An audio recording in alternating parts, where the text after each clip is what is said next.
Hey everybody, how's everybody doing today? Welcome to my Sunday live stream where we talk about photography and catch up with the community, see how everybody's doing. Sorry I started late again. Every time I use the same setup and then I turn it on and I got no picture or no audio or some technical issue. It's just, oh, it's really frustrating. But anyhow, thank you for being here with me today. It's always good to see everyone. Um, Let me just check in. Check my windows here, see who's here. I see Plato's here, Gordon's here. Wow, awesome. Good to see everybody here. Wayne, good to see you. And um, let me pull up my chat window. Brian James. Oh my goodness, Brian, how are you? Good to see you. Um, let's see, David Crooks. Oh, you went to Huntley Meadows this morning. How was it? Was there any good birding there? I wanted to go out there one morning, maybe this evening. I don't know, we'll see. Jeff Painter and Darko, good to see you.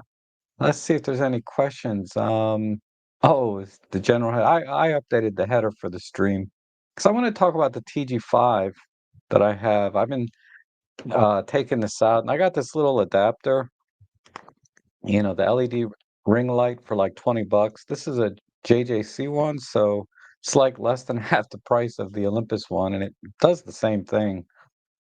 Um, but the other thing I got me thinking about was how the people there's a resurgence, at least on the used market of these little compact cameras. I guess Digicam craze. I don't know if that's still going on or not, really, but based on the pricing I'm seeing they're asking for this stuff, uh, it seems like it. Seems like people still want little pocketable compact cameras. And apparently they're huge on TikTok. I need to start a TikTok channel or something, just see what it's all about. But anyhow, the TG7 right now is on sale for 499, and it's essentially the same thing. Uh, but they made some nice updates. I'm not sure about what the updates were in the TG6. I think they might be very similar. Now, optically, image quality wise, I don't think there's going to be any difference between like my TG5 and a TG7. And I'm not going to update. I got gas though. I might just buy one anyway.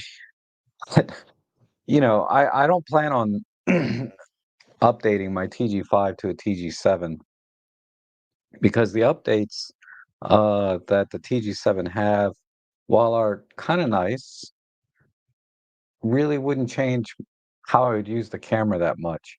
Uh, the USB-C port is kind of the headline feature, I guess. Now you can plug in USB-C instead of uh, regular USB 2 or whatever, this older, the micro S USB. But functionally, there's no difference between the USB-C and the old micro USB. All it does is charge the camera or transfer data. I didn't see any difference. Like you can't like use the camera with the USB-C plugged in. So it seems like they didn't do that. If they would have done that, that would have been nice. Or have webcam capability. I wish they'd have done more with the USB-C on the TG7.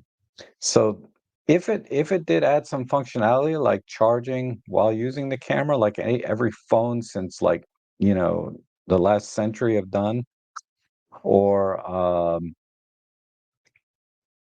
allowed you to use webcam, I would have definitely probably bought it to get that additional functionality. The other additional functionality was um, the intervalometer and the time lapse, and also I believe the focus stacking. You can now add a delay before it starts taking pictures.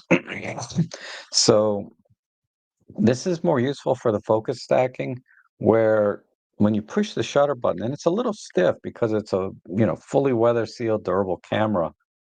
Uh, if you're hand holding, that little bit of motion can introduce motion blur into the image in your focus stacking, and I can see it in my images.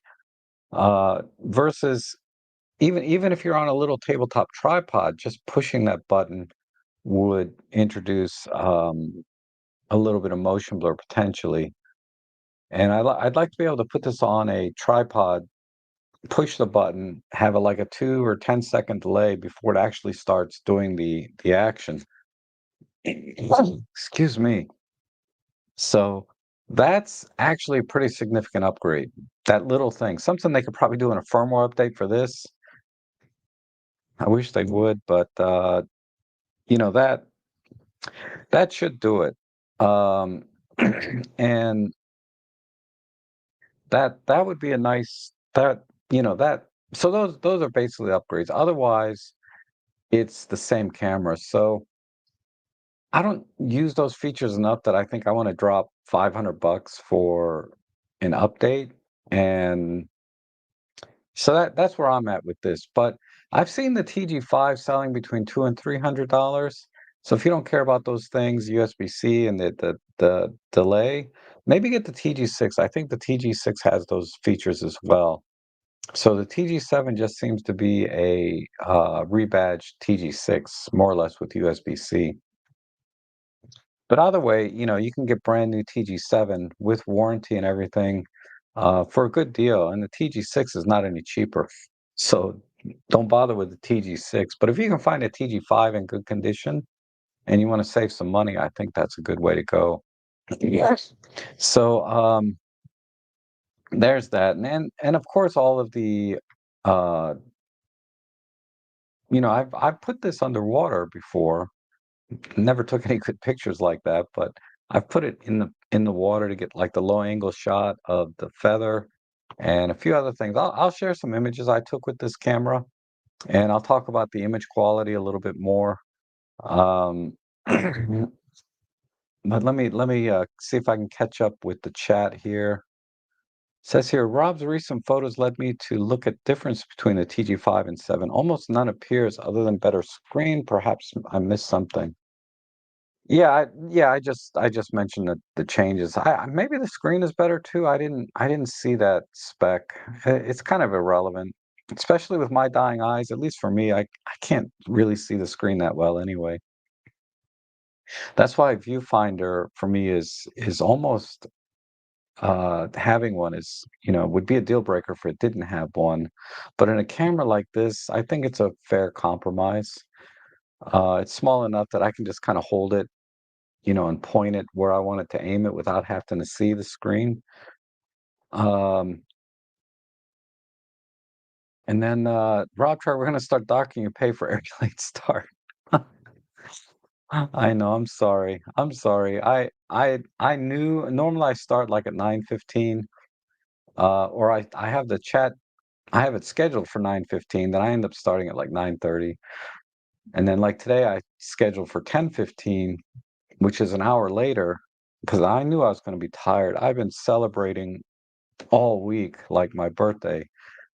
Uh, I think I've put on about 4 pounds because people are offering to take me out to lunch and dinners, and I'm so grateful to all of you. Walter took me out last weekend. Walter and Debbie, I really appreciate that. And uh, and then yesterday I went out to a crab feast. Um, Man, I've been eating so much. So anyhow, yeah, I feel fat. I gotta I gotta peel off 4 pounds this week, and I should be able to, because when you gain it really quick, you can usually take it off pretty quickly. Yes. Um, I'd like to peel another 4 or 5 on top of that, to be honest, but that's a whole other conversation. And let's see. Yeah, Brian, the same thing happens. Yeah, it happens to everyone. It just, live streaming is it should be so straightforward. You don't touch or change anything and turn the computer on. It should just go. but it's terrible. I have both the TG5 and 7. The 7 lives in my bag. Yeah, I love this. I just had this in my back pocket almost all week. I didn't pull it out as much as I should have, because I've been testing those other lenses. I got this is the first time I've had to actually, uh, well, the first time I actually made an effort to do a review on launch day, right? Like yesterday was a Friday. It was Friday. I had to put out a lens review for this little body cap lens for the Sony camera, and so I yeah, I brought this. I was just shooting with this a lot this week instead of the TG7, but I did get the TG7 out, or I'm sorry, the TG5 out for some really great shots, I think. And yeah, this is actually surprisingly good lens. I mean, it's a body cap lens that's autofocus. Anyway, I got a video on this. You can watch it. Uh, but yeah, the TG and since I got this little LED ring light, I just let it live on the camera. I don't have to take it off. It doesn't really add any bulk, really. Just a tiny bit, but it's almost flush with the grip. So ultimately, it's about the same, you know? And you get an opportunity to do a macro shot. This makes a big difference. Not at distance. You have to be like right up on the frickin' thing because its light is really dim, relatively speaking, when you're outdoors. Indoors, you can get about this far away, and it'll help you get a little lower ISO. But yeah, for the most part, it's for BAM. And let's see. Eric is here. Good to see you. Good morning. And Thomas, good to see you. Uh, let's see. And Walter says USB-C faster transfer talk. Not really. I mean, I haven't tested it myself because I don't have the TG7, but the file sizes are so small on the TG5 to begin with. We're probably talking a matter of seconds in terms of difference, right, in transfer speed. So while the USB-C spec can go much higher, 40 gigabits transfer speed, the uh, the minimum spec is like the standard 500, uh, was it 500 megabytes or megabits, whatever, which is the same as the USB 2 micro USB spec. And a lot of USB-C devices, that's all they transfer at is the basic spec of the micro USB. And I suspect that's going to be the same with the TG7, because no one has said that.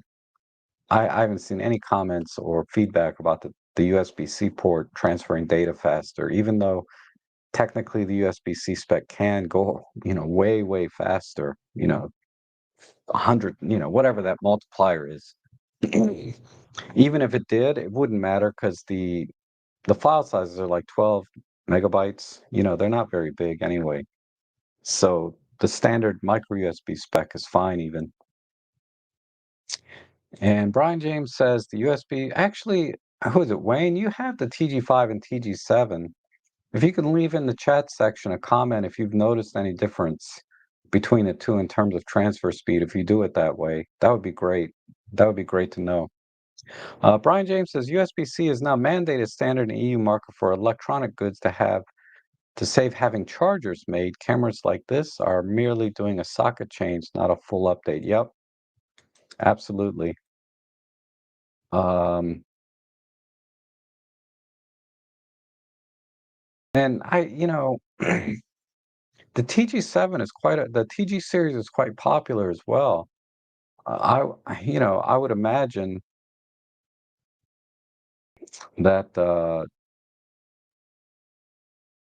well, unlike, say, the um, OM5, right? Which did that come out this year or was it last year? Maybe it was last year. But they could have released that with USB-C, but they didn't. And, anything that's been manufactured before this mandate Doesn't have to be updated. But OM Systems chose to update the TG6 to the TG7, uh, because it's a popular camera with them, I believe. At least when I look on Amazon, I can see, a lot of they sell a lot of them. It's always like in the top, 20, 50 cameras sold. And that's a high bar to meet to be in the top 50 on Amazon. And oh darn, many happy returns. Thank you very much. And happy birthday. Thank you, Marco. I appreciate that.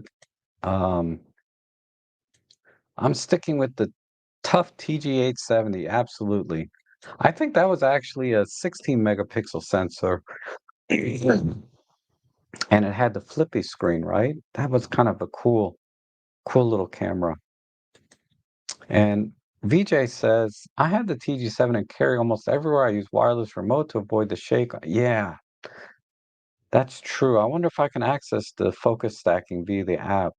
I haven't tried that, but that's a great way to, like, if you really want to frame something and you can't see the back of the screen, the app is actually works quite well. Um, and it works flawlessly. I'll have to try it on my TG5 and see how it goes. Um, and FYI, live chat doesn't start automatically. I have to constantly log out and in. There's several ads before. Oh, yeah, that's brutal. And the problem is, even when I turn them off, I turn them off for one stream and people are still getting ads. It's frustrating. Uh, that new full frame lens you reviewed opens doors for me. If they continue making lens around that size or slightly bigger, the advantage of 4/3 is fading fast for me. Yeah, I mean, and that's been an ongoing problem for many years, right? The Sony NEX, ever since the Sony NEX came out back in 2012, and that was the reason I bought it when got back into photography, was its small compact size. Ultimately, though, if I wanted to expand my photography, I had to get bigger lenses. And so I went over to Nikon from there because I preferred the optical viewfinder, ironically, back then, meaning just like 10 years ago. Uh, but the lenses got huge. I had the Tamron 150 to 600, which is similar to the Olympus one they just released in size and weight, and I just didn't want to do it anymore. So uh, I discovered Micro Four Thirds, and the rest is history. Have you used the screw-on adapter telephoto allow zoom to? No, I have not. I'd like to maybe get some adapters though. Um, oh, happy birthday! Thank you, David, and thank you, Zach. I appreciate that. Wow, yeah, wow, I ate so much last night. Cookies and cake and crab. I even had a beer. I rarely drink, but I even grabbed a beer because they had Coors Light, which is the one that I drank when I was in college, and just just part of the nostalgia that you get whenever it's your birthday, right? And I'm in a Facebook group for TG cameras. Almost all the images posted are underwater photos, cool fish, coral. Yep. I see a lot of that too. I'm not like a snorkeler, scuba diver type, but I'll show you a couple images I got where I put the camera in the water a little bit and they came out really good. And a lot of you have probably seen it. Hi, everybody. I love my TG4. Got it at a thrift store for $5. Man, what a steal. What a steal. Um, okay, awesome. So let me see if I can figure out how to share a couple of pictures and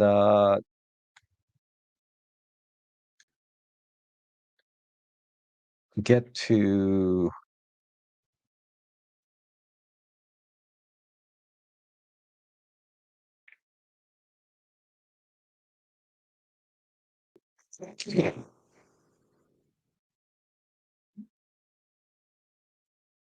I think this does it, right? Yeah. I can still have the chat window on.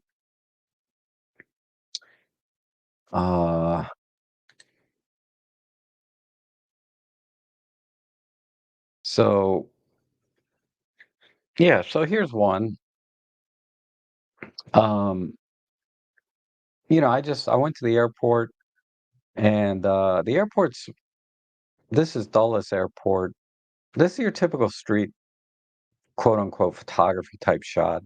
But I thought this was kind of cool. The guy's sticking up his head up in here, and I love all the shine. The marble flooring or whatever that is just so shiny. And then of course we have all this symmetry and repeating patterns and really speculars and lighting. This is such I just love this shot. Uh, it has a lot of elements in it that I just find very pleasing. And then the only random element, because without this in the shot, this would be kind of a boring picture, I think. But this one random element here, I think, makes all the difference. And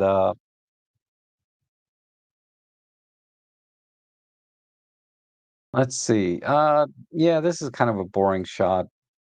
It's your typical trifecta and rule of thirds, rule of odds, this is a little bit early on when I was shooting in my photography. 20 Where's the shot date? 2020. So this was, about a little over 4 years ago. Um, and I like architecture, and this building is very representative of a typical architecture of its time, whatever that is, because you see a lot of this design or architectural type design, and I thought the lighting was interesting too. But I just this is a shot just for me. I don't this is not going to win any awards or anything. But this is the kind of photography I like to enjoy. I don't share a lot of these kinds of pictures because they're really very boring, I think, to probably 99% of the people, and they're not going to get any likes on Instagram. Not that that's important, but I don't want to bore people to death with photography that only I would probably like and no one else. Uh, yeah, here's another street shot, and this is in low light. And I think this one was before I started using yeah, this is before I started using Photolab, and this is at ISO 12,800. I believe this is a straight out of camera JPEG. So yeah, it's really good. Uh, and here's the same street, but this is an ICM shot. Meh, take it for what it is. Another street shot, slow shutter, uh 1/40th of a second. So, typically when you're shooting street photography, you really need to be at 1/125th minimum. I would prefer 1/250th. And this is the only catch with the TG series. Let me talk about this for a second. And I think Emily over at Micro Four Nerds mentioned this. There's no way to control the shutter speed in these cameras. So what you have to do is, and it's a little harder when lighting changes all the time, but what you can do is just bump your ISO until you get to the shutter speed that is appropriate for the scene. And then you'll be kind of in that range, right? And ISO noise is really a non-issue anymore because of Photolab and other denoising type products. So I found that if I manually set the ISO and bump it up, I can get the shutter speeds that I want generally.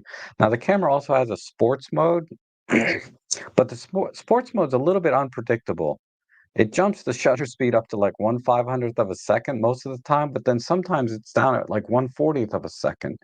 I'm like, yeah, I wanted you to be 1/500th.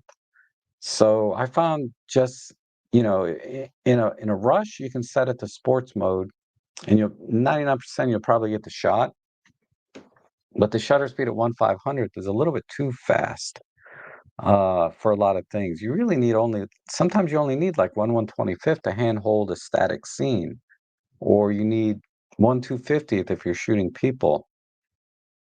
So Uh, anyway, just set the ISO manually, which fortunately you can do that, and you can control your shutter speed sort of indirectly that way.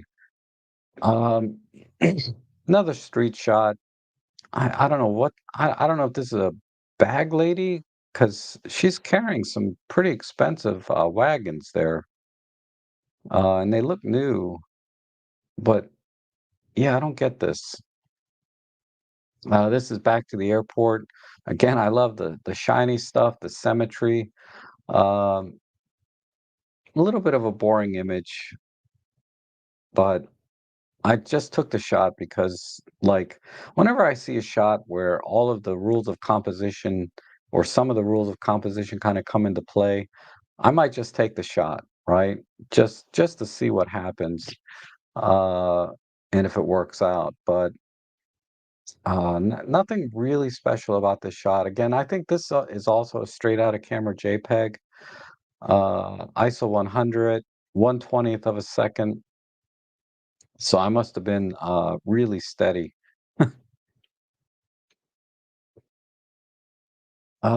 This is a night shot. This I edited, so you're not seeing all of the noise. And again, this is pre well, no, this is a straight out of camera shot, come to think of it, because I applied an art filter. I think this is the pop art filter that I applied to this scene. So this is a straight out of camera JPEG, and it is at ISO 400. Yeah, so that makes sense. So you can see, yeah, there's definitely and the noise is exaggerated a little bit by the art filter, right? But honestly, for a camera like this is awesome. And it was a lot of, and it's just a lot of fun to just have a little thing in your pocket to whip out and take a nice picture. Boy, that didn't sound right. But you know what I mean. This is a black and white, also straight out of camera. There's the color. So I must have been art bracketing. This is a pop art filter on the same scene. And here's a little duck I got. I believe this one is edited. This one is not straight out of camera. No, no, actually, this is the pop art filter as well. I'm pretty sure. Yeah. And this is zoomed out all the way to 100 millimeters or zoomed into 100 millimeters. So there's a few sample images from when I first got the camera 4 years ago, and it's still going strong. Let me I'll come back. I'm gonna drip feed the images a little bit.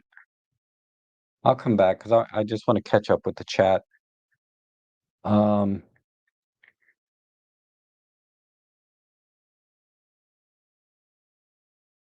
that's what you're supposed to do on your birthday. No guilt for celebrating another trip around the sun. I know. And then I don't know what Thomas, I have no idea what that question means. I assume that's a precursor to a joke. Coors Light is not good beer. It is not. It's awful. I really like Blue Moon. But anyway, I don't want to talk about alcohol. I rarely drink anymore. I think I've had 4 or 5 beers all year and only for special occasions generally. Uh, yeah, it is a precursor to a joke. Okay. You can email it to me. Okay, so battery life on the TG series is not bad, but I always bring a couple of spares, but I can usually get through whatever I'm doing without worrying about the battery, assuming it's an OEM battery. I bought a couple of generic batteries with a charger, just to kind of fill in the gaps if the OEM battery dies. And they last long enough, not anywhere near as long as the original. So if you're serious about using the camera all day long, buy some extra OEM, and that's really true for any camera, but especially this one. Okay, and of course, the TG5, like I showed you, it has this adapter. This is just one, but they also have like a fisheye converter, and as someone mentioned before, they also have the 2x teleconverter uh, to zoom in even more. I don't know if I would go for the 2x teleconverter because you'd be at like f10 or f11, some crazy high f number. And when I talk about image quality, I can praise it, and you've seen some samples so far straight out of camera. It's not bad, but when you're looking at it on your screen, it does feel mushy, does seem like it has a lot of grain. I mean, it's a compact camera. What it has going for it is that it's a 12 megapixel, 1 over 2.3 inch sensor. So they've minimized the pixels to increase the well depth of each pixel to give you better image quality. So it's going to be better than uh, most cameras of this ilk that use that same size sensor. But I found to get the best results, I have to process them. And that's true of every camera, whether it's, my full frame cameras or my Micro Four Thirds or this one. Uh, I love editing anyway, so I don't mind doing it. But if you don't edit your pictures, the straight out of camera JPEGs on this camera and the art filters that are available are great, and I love it. And you don't have to do any editing. I like to edit them to kind of trick you into thinking I shot this with like a much larger sensor camera, and I'll show you a couple images of that. Wayne says Thomas ISO has a few good. Awesome, awesome. That's good to know. I'm really glad he's kind of filling in the gaps with these tutorials and things because I don't think I've done a tutorial all year. Time just flies. I have so many ideas to do some tutorials that I think would be really useful that I haven't done before. And and then you get bogged down with these gear reviews. Um, and it's I've no one to blame but myself. And a lot of people like the gear reviews, and they draw in new subscribers. There's pros and cons to everything, right? The pros are I get free stuff and I get new subscribers and make a few bucks, right? The cons are I don't really like doing them that much because they're really a lot of work. And a lot of my subscribers that came here because they like my tutorials are kind of getting a little, it's a little bit of a dry spell here, right? So uh, that bothers me more, but I'm gonna try. I'm really gonna try. Okay, so but I'm glad, Thomas Eisel's one of many that are doing some great videos for Micro Four Thirds and doing tutorials and all kinds of things. So people will find what they need to do because there's still a very active YouTube community uh, and creators that use Micro Four Thirds that you're not going to be it's not like it's dormant, like nobody's shooting Micro Four Thirds. There's a lot of people shooting Micro Four Thirds and making good content. Okay, let me go back. Let's look at some pictures that I actually edited. And I did a recent one, and I've posted all of these on my Flickr page. So if you want to see the full res, instead of looking at them here on a live stream, which, it's all compressed and all of that, uh, this is, you can go there and look at them directly. And if that's all you came here to see were some pictures, and you don't want to watch me jibber jabber, you can just go to Flickr. Um, there's a okay. I'm going to talk about a couple more. This is okay. This shot, nothing special here. This is I've mentioned this before about using small tripods or tabletop tripods. This is how I actually use it with smaller cameras like Micro Four Thirds. In this case, this is my EM1 Mark II, I believe. What's the date of this one? This was in 2018. So this was definitely my EM1 Mark II. Great, great camera. Uh, but this is how I would use the TG5 a lot, especially a lot of the night photography where I've set the ISO down to 100 and I put it on a tripod and I braced it up against, a column or whatever is available and got the shot that way. So that's how you can get very low ISO shots at night with any camera, right? Is with a tripod. But you don't have to carry a full tripod. You can just carry one of these. And I think there's one on sale on my deals page for like $15. And it's great. $15. And you keep that TG5 or TG7 with this in your pocket, and it's great for vlogging. So I highly recommend getting one of these, like a little bitty uh, mini tripod, and you really expand your photography. Like I was talking about with focus stacking, bracketing, intervalometers, time lapse, all kinds of things. You can really expand your photography with a tripod. And with the TG7, a little mini tripod like this is perfect, or tabletop tripod. Yep, close up of a turtle. So that's the other thing is the macro capability of this lens. And this is just straight out of camera JPEG, pop art filter. Uh, awesome shiny little mushroom. This is when I went out to the Great Smoky Mountains actually several years ago, I believe, 2018 June. Yep. That's the last time I took a vacation actually. Was back then that I left, that I got outside of my metro area here, Maryland, DC, Virginia. Let's see. And landscape shot. This is the same landscape. Okay, you can tell by the mountain ridge here.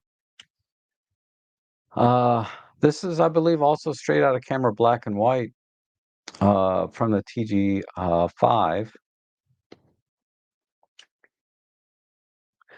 And this one here, I don't think this was straight out of camera. I'm pretty sure I edit this one. Basically, I just pulled the blacks and increased the contrast.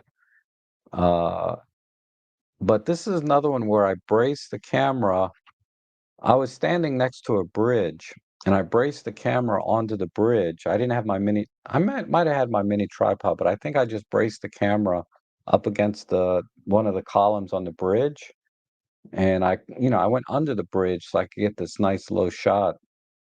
And then I fixed the ISO to 100 and bumped the aperture up so you can control ISO and aperture. And that's how I kind of forced this shutter speed. So yeah, I bumped the ISO to f8. I'm at ISO 100. I fixed that. And this is a zero point 0.4 second. So, about a half a second shutter speed. And that's how I got the smooth water. Now you can just put an ND filter in front of the camera, just hold it there. You don't have to have a filter ring. But I did get a filter ring adapter for my TG5. Probably JJC or somebody sells those things. But that was great. And I can attach filters to my TG5 as well if I want to. There's an adapter you can buy that has standard filter threads on it. So that was kind of cool. Let me see if I can find that. Um,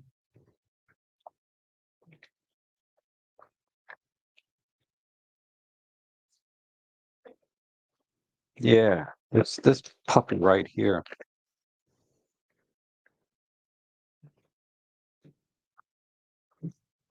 So this is the filter thread adjustment. I forget the filter size, but there's a standard filter ring here, and I kind of let this live on the camera. Now this used to live on the camera, but now I have this. But if I wanted to do time lapse and things like that, uh, I would use this filter ring adapter, and it just snaps on there, just like that. And so the fact that, I mean, this is a huge feature of this camera that you're not going to get on any other compact camera. is the ability to adapt things to the lens. And the lens that's in here is pretty awesome. It's an f2. So you can get, you're not going to get depth of field, all right, but or shallow depth of field, but uh, it helps you maintain lower ISOs and faster shutter speeds by having an f2 lens, and it's variable. It goes up to like f4.9, I believe, when you're zoomed out, which is understandable, but still amazing, terrific lens. And if you ever looked at a cutout of how they designed the lens, the zoom lens in this, it's really an interesting uh, feature of engineering. There's a mirror in here that I think the lens or prism that the light goes through so that the zoom mechanism is vertical inside the camera. Uh, so the lens zooms in and out this way, and then a prism bends the light around onto the sensor. So it's really a fascinating engineering design. Nothing new. Okay, they've been doing that since I think the Pen series cameras, film camera days in the 50s and 60s. But uh, the fact that they adapted that to a digital camera in the TG5 is how it's able to zoom from 24 to 100 millimeter equivalent. Okay, let me check the chat here. Eric says, I pulled the trigger on a TG series if it had 4/3 sensor, even if it was around 1,000. Wow. I know the price is nice for what you get currently, but in a perfect world, that's all I'd need. Yeah, I know. It's no perfect camera yet, right? We all want to miniaturize our OM1s or EM1 Mark IIIs. We want to miniaturize our cameras into something like this with an EVF. I guess the X100V is about the closest thing, right? Uh, Fuji is the only one that's really miniaturized their full-on XH series into something that's semi-pocketable. Okay. I mean, I'm sure there's other examples. That's just the one off the top of my head. And fellow names, Dean Krakow is pro photographer, used TG's camera exclusively a few years ago, went through hiking a few thousand miles, had some great photos. Oh, I bet. I bet. Because 90% of photography, if not 99%, is the photographer. It has nothing to do with the gear. He probably could have went out with a cell phone camera and got great images. But the TG5 offers the photographer options that you can't really do with other compact cameras and be this durable, right? I haven't mentioned the durability and waterproofing of this camera, but that is a huge selling point of this camera. And it has built-in GPS. So you get GPS features, you get the durability, the waterproofing. I mean, for 500 bucks for the new TG7, this is really, really a good deal. I don't know why on earth anybody would buy an old Digicam from, 1995 and pay a couple hundred bucks when you can get a brand new camera like this with all the features uh, of a modern digital camera, more or less, right? There's some compromises, of course, but yeah, way better than anything you would buy off eBay. Way better. If you're semi-serious about photography, I mean, this is a great second camera for me because I take photography kind of seriously. I don't take myself too seriously, but I take photography very seriously. And this camera gave me so many options as a photographer that you're not going to get on any other compact camera. And I think that's why this is selling so well. Is primarily for the durability, right?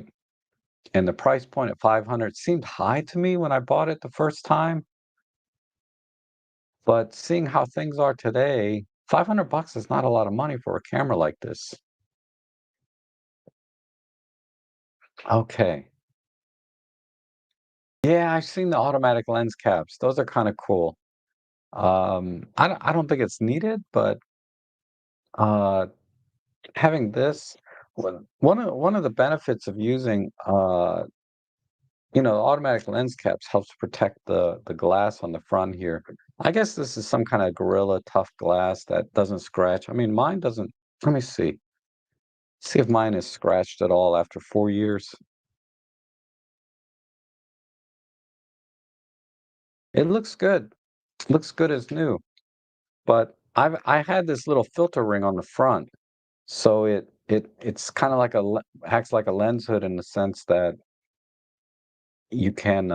That's one of the things I bought this for is I put a little lens hood on the front of this. I'm sure it's in that same box that I just pulled this out of. Uh, but it acts like a mini lens hood, so that when you set the camera down, it makes it less. Uh, Makes the lens glass here less accessible to uh,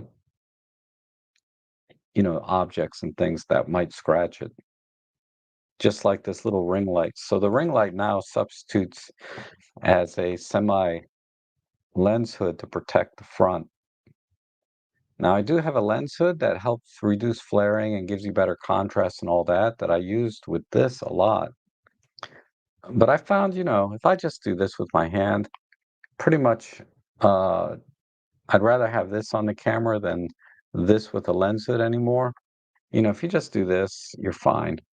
It's pretty much the same thing as a lens hood.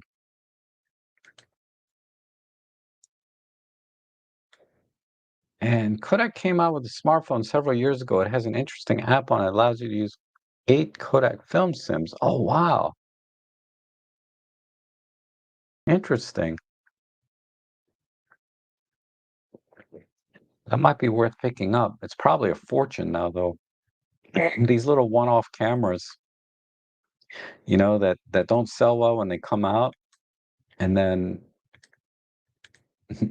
I should get one before anybody finds out about it. Let me see. Kodak.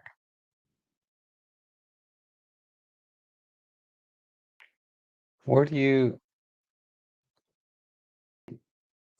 $375. Okay. That's what I was expecting. Shoots raw in JPEG. Is this the one you were talking about? Interesting.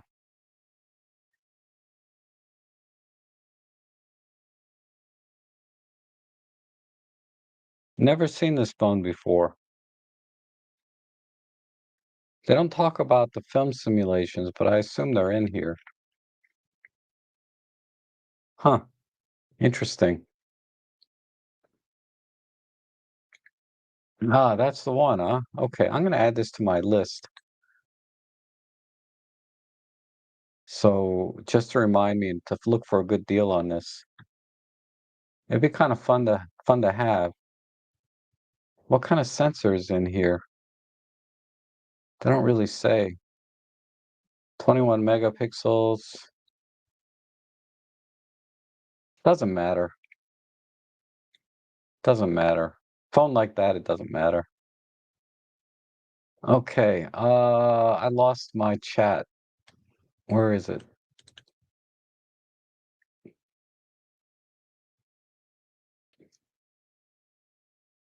Oh, thanks for the recommendation on that tripod I bought for 16. Now it's 60. I know, right? I'm telling you, there not every deal is like deal of the century, but I try to find them and I post them on my deals page. And these are like deal of the century type things. The tripod is awesome that we got. I was 16.99 to be precise, and it was $18 delivered, with tax, right? But uh that is a killer tripod, and I'm recommending even at $60, it's a good deal. And last time I looked, it was $35, but I guess if it's back up to 60, it'll be back down to 35, I hope. But that's a great $60 tripod. And at $16, that was just a no-brainer. And trust me, I need another tripod like a hole in my head. But I could not pass it up. I just bought it and I love it. And I can show people and I can one of the reasons I got it is because I wanted to show people you can get a great deal and a great tripod, and even at $60, it's a good well, anyway, you can watch my shopping live streams. I'll go crazy. Yeah. Yeah, I'm gonna definitely need the Kodak, that's for sure. The Kodak phone uses the nib for $80, but now they are like 200 used. Wow. New in box, sorry. New in box. I'm not good with acronyms. I can never figure them out. I remember I got a text from my brother-in-law. He said, "Hey, you want to go out and, happy hour or something?" He wanted to go somewhere. Hmm. And he said, what was the acronym he used?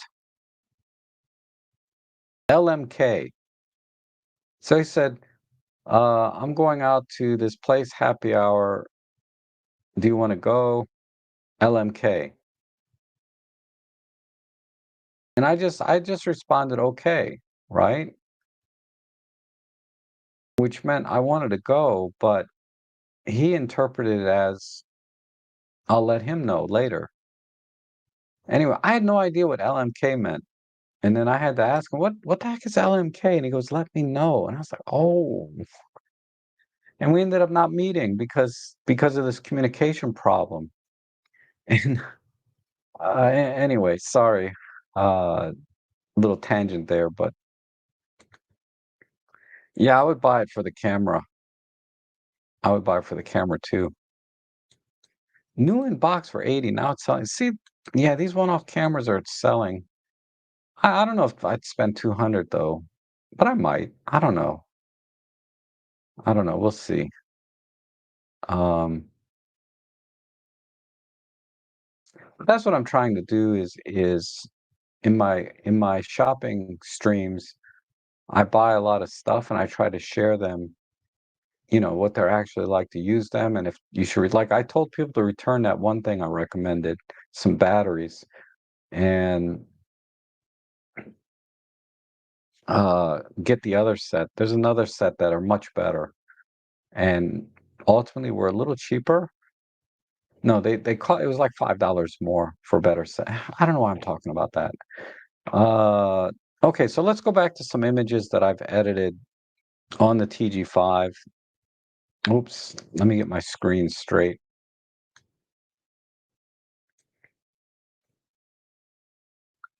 Um,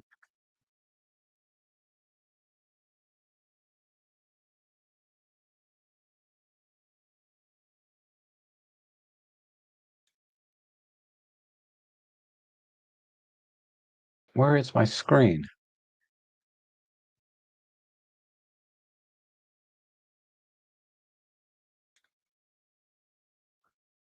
Oh, here we go.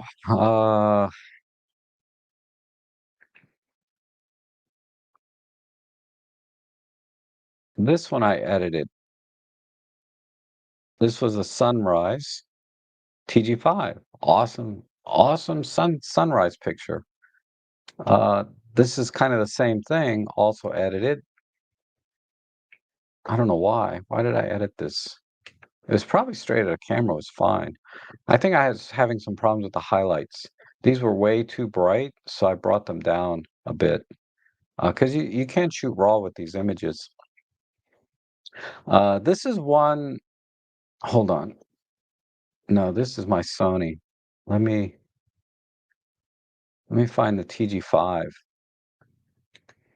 This is okay. So I took this one with my Sony. This is a like a 9 or 12 shot pano.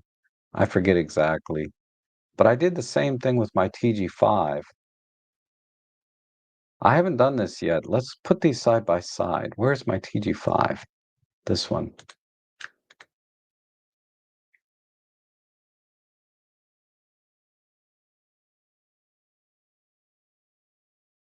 So here's the TG5 version.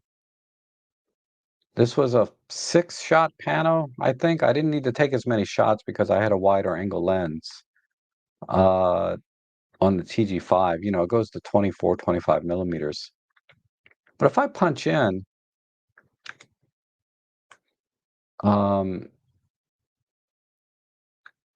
let me get these about the same size.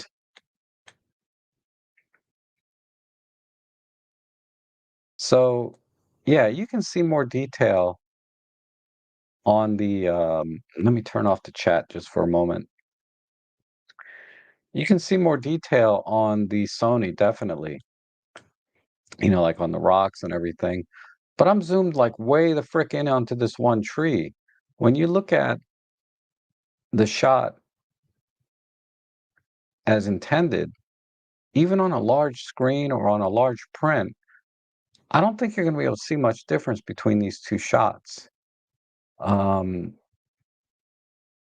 so let me do one other thing. Where did my TG5 shot go here? So if I crop this to roughly the same, I think it's 16 by 9.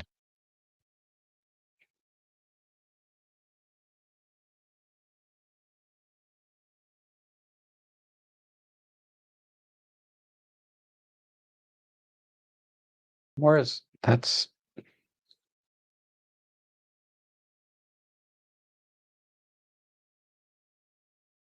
I thought I could put just a ratio in. I'm getting confused.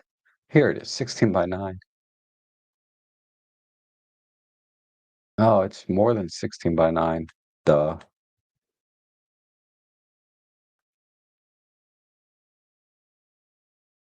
Maybe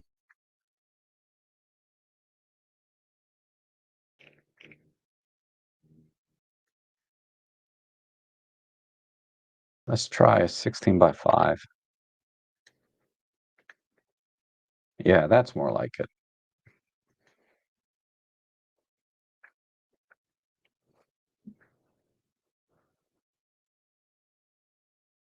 So this one and this one,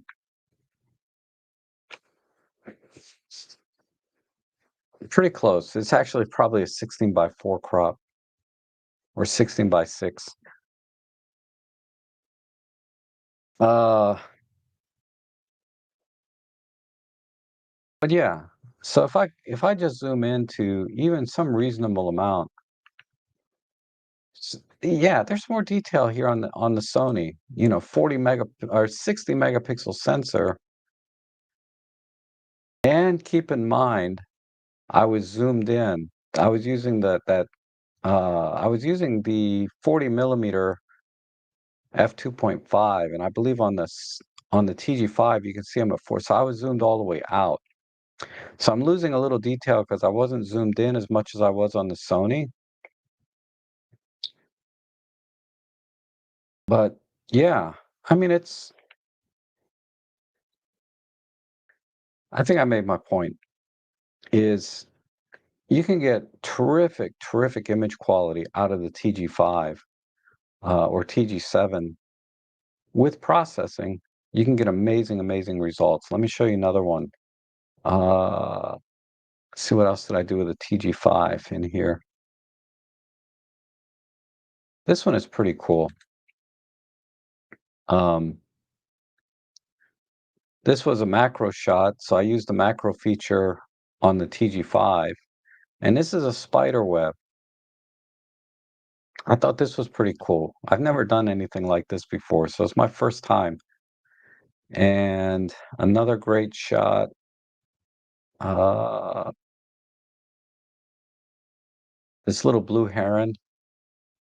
I zoomed into 100 millimeters and got this shot, and not bad. I mean, it's 12 megapixel sensor, and this is cropped a little bit as it is, so I'm not getting the same fine feather detail you would get with a uh, proper. If I was zoomed in more with a proper zoom lens, like my OM1 and 300 f4 would have just killed this. But for a little pocket camera, this is pretty freaking amazing. I have another one I did. This one. And this is cropped in just a little bit, mostly on the sides. No, actually, this is still in 4 by 3, I think. So, but this is only cropped in slightly, but I still got really good detail on the birds and the feathers. I mean, it's not super fine hair-like detail, but plenty of detail on a shot like this. Um, let's see.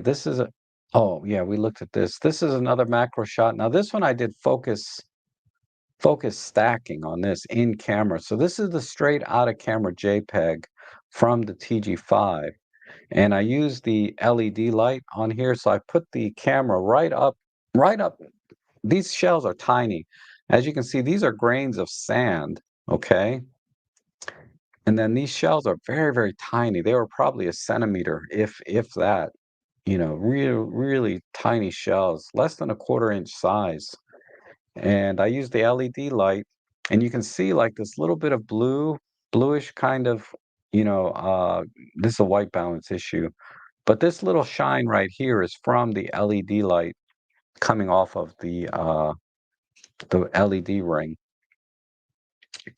And do I have anything else? So the spider web, these were all Sony's for that stupid review I did. Oh, okay. Here's a TG5 image where I dipped the bottom of the camera uh into I gotta be able to see the chat, sorry. I dipped the camera into the water just about a centimeter. I didn't cover the lens, obviously. And then I got really close up to this feather. This is a Canadian goose feather. It might be a duck feather, but either way, the macro capability, the close-up capability of the TG5 or TG series is amazing. And I got so much detail. Now, this is a processed image with DxO, so I was able to pull out even more detail from this shot. But it's freaking amazing. Let me see. I think I have one more. This is the same feather. This is the full shot. This one is cropped in. This is the same shot. This is the actual framing that I got. And the shot that you looked at was just cropped in. But and I have another one. Yeah, this is a TG5. This is okay, zoomed in. This one I cropped in as well too. This one I cropped in. This is like 6 megapixels, this image, out of the 12. So this is cropped in by 2x. Yeah, stupid leaf, but good detail, right? On the close up. Whoops. Let's see what else I got in here. Uh, nice mushroom shot. This is also edited. I wasn't able to focus stack, so I'm getting some depth of field issues because I was so close. And this one is edited. This is an HDR shot actually. So I bracketed uh the shot from 3 images, and I had to manually bracket this image because the TG5 does not have built-in exposure bracketing. I wish it did, uh, because if any camera needs exposure bracketing, it's a TG series or any tiny small sensor camera really needs um, focus bracketing. So you can do, because the exposure latitude on these tiny sensors are not that great. But I just used the exposure compensation ability of the camera, and I did ±2. I took 3 shots, then I blended them. I believe I used Nick collection on this one. I blended them together and created this shot. So it's a little bit dreamy. The Nick collection, this is not a true HDR. It's a little bit more surreal. But I like how this shot came out. Again, not an award-winning shot, but this is what makes the TG5 so much fun is you can just do so many things with it. How many compact cameras have exposure compensation? Like these digicams, not many, but you can do it very easily with a TG5. Bracket shots and then blend them in post-processing. And there's free HDR software out there. I used Photoshop because I have it, or I used Nick Collection in this case because I have it. But the possibilities, and this goes back to what I said earlier, if you're serious about your photography, you'll really appreciate everything this camera can do. So, I have no problems recommending this camera. Understand, with the understanding, you know what the limitations are of a tiny sensor, but this is way better than any of the digicams that you might buy on eBay that come with no warranty. So, like I said, it's on sale right now for 4.99. Of course, I have my affiliate link down below for Amazon. So if you buy one, I'll get a few bucks, which is awesome, and it really makes me so happy when people buy me through my affiliate links. I know, right? I sound like a shill, but I'm not. I'm not. I use this stuff. A shill is somebody that tries to sell you something that they don't actually use themselves, and they're just, But I use this stuff. I love it, and if you can get a good deal, and I think even at 4.99, that's a really good deal for all that this camera can do. Um, Okay, so that's that. Let's see what else is going on. Zoltan is here. Hey, Zoltan, how are you? And Ian says, I have the live chat over the top of your stream. Well, sometimes I do it, right, here through my loop deck or whatever. See if I can show you that. Um, yeah, I have this loop deck right here that lets me turn things on and off. This is really cool. This is my live streaming, so that's probably why it's like really flaky every time I turn it on. I got so many things attached. Um, but yeah, I do it because I can turn the chat on and off, I believe, right here, right? Oh, I can take my picture in and out, the chat on and off, etc. But I like to have the chat in the stream itself because sometimes the chat doesn't show up when people are watching it. And a lot of times, if you're watching on your cell phone, after the stream is over, you don't get the chat. Or you're watching it on your TV, you don't see the chat window. So this is a Rob Trek exclusive. Live chat in the not live, but the chat window in the stream itself. I try to make the streams at least somewhat, watchable.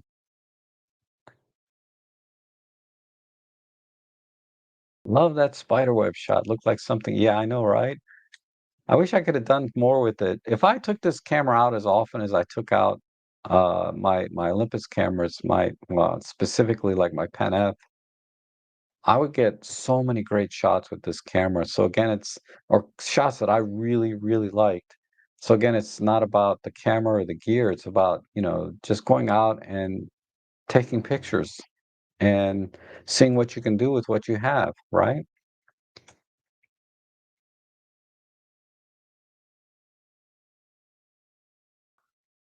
Yeah, I bet there are a lot of cameras because when you have tiny sensors, uh, I think the lenses just inherently will have close focusing ability, just through the design of you know, the way lenses are. Uh, but this one is special, right? Because it has that really fancy um,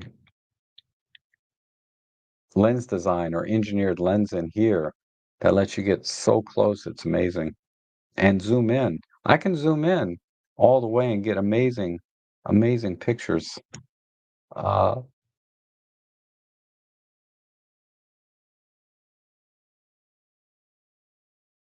MacBook user, what is the best way to upload photos from memory card, organize photos, then edit with Photolab? I have a video on this. I use Photolab 6 in that video, but long story short, I use Adobe Bridge, and I'm sure they have it for Mac. Well, let me rephrase that. They should have it for Mac, but let me see. If you don't have Adobe Bridge, then I think this other thing, there's lots of ways to import Adobe Bridge for Apple or Mac. So it looks like it. Um, this thing right here. H how much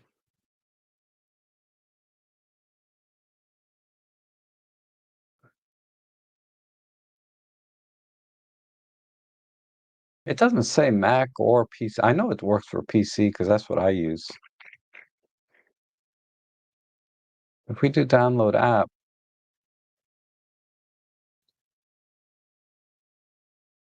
why is it installing? I already have it.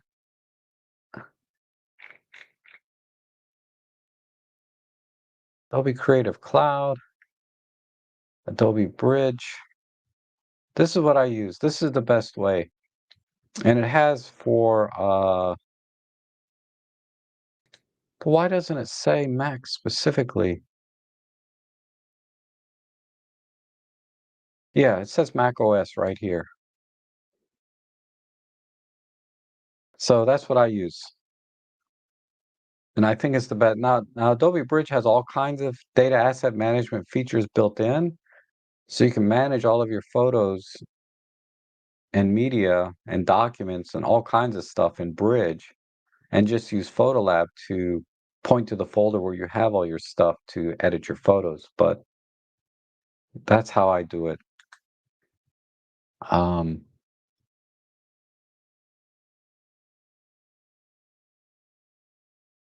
and Jeff Painter, don't forget the like button. Thank you, Jeff. Supposedly, hitting the like button gets the live stream more exposure. I don't know. But it just lets me know that you guys enjoy my streams, right? Marsha, my goodness, good morning. How are you? It's good to see you. When you coming back up to the DC area? Um, the macro of that little camera looked great. I thought about trying some macro now that I have the 41-52.8. The Nisi macro filters are supposed to be decent. Yep, I've heard the same. But that's a big setup, right? Um, where you're very serious about your macro and you're definitely going to get amazing image quality. This is just for fun, right? Just to go out and have some fun and get some really cool shots. At least for me, all my photography, except for my paid work, is just for fun, right? Uh, if I was more hardcore in the macro, I would buy a macro lens and use my, OM1 or any of my other Olympus cameras, but I'm not that hardcore in the macro. So having this sort of has mitigated my need or want for like the 60 macro or the 90 macro for 500 bucks, because give or take, right?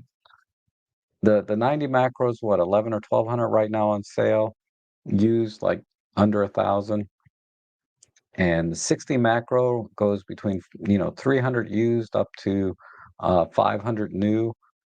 For 500 bucks, I think in my case, I'd rather just get this for the macro that I do. I'm not, like I said, I'm not that serious about macro, but I like that spiderweb shot really got me inspired. The seashell shot was really kind of fun to take and look at later. And just for me, it's like about just enjoying things that you don't normally see with the naked eye and just getting a nice shot of it. Um, But there are people hardcore like Emily Taupin and others that are hardcore, Ben Small World, right? Hardcore in the macro, and they love that stuff. Uh, what you're doing makes more sense if you're really into macro.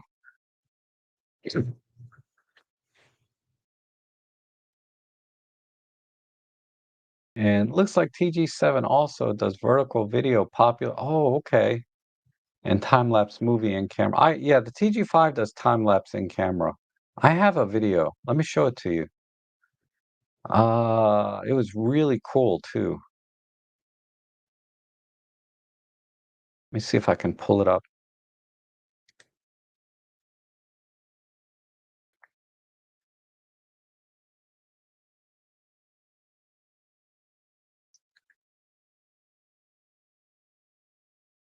Um,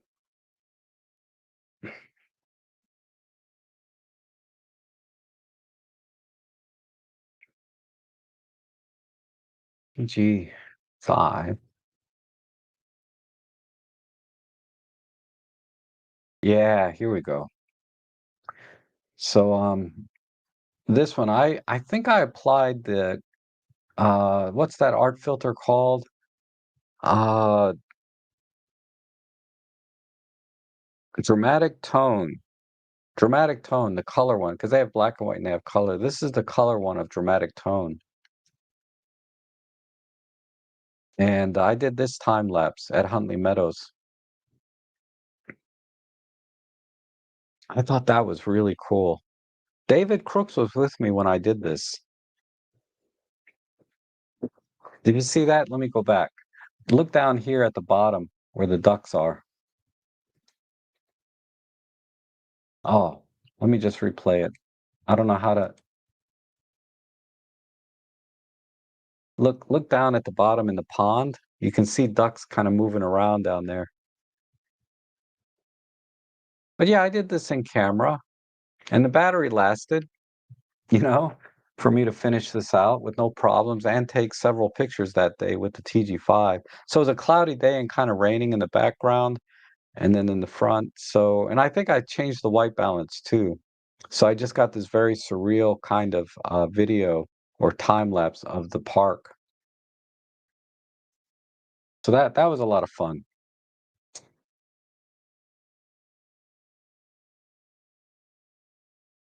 And let's see. Oh, cool. You're gonna be around in Christmas time. Awesome. Yeah, definitely send a message out to us. Let us know when you're in town. Okay, Gordon, we'll see you later. Gonna go some running. Awesome. I created some gas in the AM. I can't help it. You know, gas is contagious, just so you know.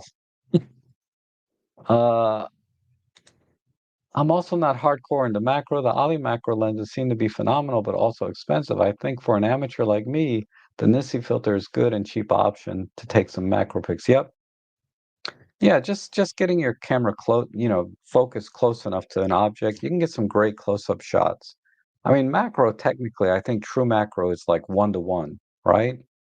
And uh, very rarely can I find anything to take a picture of that small, right? Because my eyes, I can't see anything, right? That small to begin with. So it's hard to find things that you want to take pictures of 1 to 1 on a casual basis. Like I said, if you're hardcore in the macro, you know where to look. Like, how do people find these little jumping spiders and all these weird insects, man? I don't know how they find these things because they're like the size of a speck of sand, and they get these close-up shots that are amazing, you know? Oh my God, but I can't see anything. So just being able to get as close as I can with the TG7 or I'm sorry, TG5 is it's good enough for me, right? But if I was more serious, yeah, like you said, if we were more serious about it, we would invest some money into that. Just like I'm very serious about birds in flight, right? So I bought the 300 millimeter f4, and that was the best money I ever spent in. I mean, the best money I ever spent.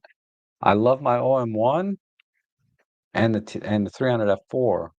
But if I had to pick between the 300 f4 and an OM1, I would get the 300 f4 every time and use it on an EM1 Mark II or Mark III and just deal with the lack of bird autofocus because you can get pretty good at tracking anyway. That bird autofocus is not that important, but uh yeah,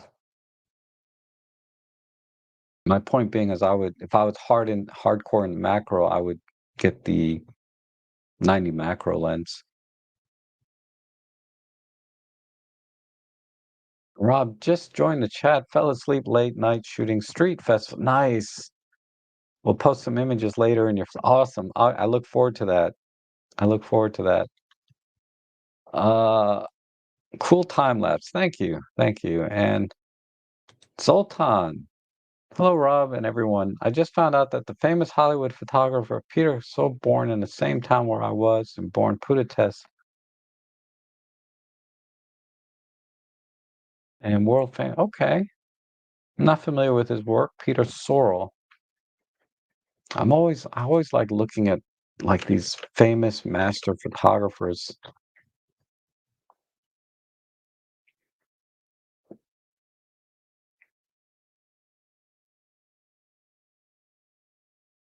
American cinematic still photographer. So so he does still life. Interesting. I don't know if these are his pictures or not.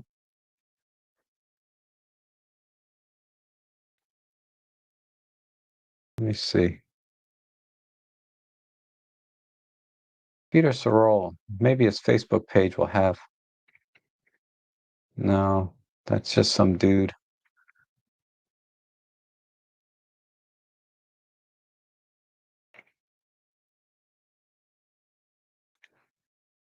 Wikipedia.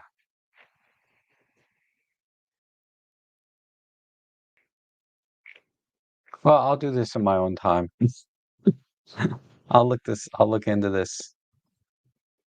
I'm gonna bookmark this. I need to look into him a little bit. Because cinematographers. Sorry, I gotta bookmark it under photographer masters here. They they are whenever you watch a movie, they really put a lot of work into the lighting of the set to film the movie. And when you watch a movie, pay attention to the lighting. I mean, that a lot of work went into it. And when they're done by uh, they have I guess they have DPs. Jeff Painter would know better. But you have directors of photography and you got the lighting people, you got all kinds of things going on, which makes the movies amazing looking, you know. Okay. But I bookmarked it. I'll check it out. With any of these outdoorsy cameras, the freedom to be just a little bit more careless when you can put the camera basically anywhere. Yeah, absolutely. Yeah, the 90 macro costs three times exactly. At least double, if you buy one used, right? I am about 2 hours away from Conowingo Dam. I should go there more often, but 2 hours, that's a hike. On a Sunday morning, I don't know what it's like during the week, like what traffic might be like. Probably take me 3, 4 hours, but like on a weekend, I can get there in 2 hours. Maybe a little more than two, but about 2 hours. Oh, it'd be cool. You're probably only a couple hours yourself. I think you're in Pennsylvania. Someone was detected at your porch. But we can meet up there one day. That would be kind of cool. Assuming you're only a couple hours away, I think. I could be way off.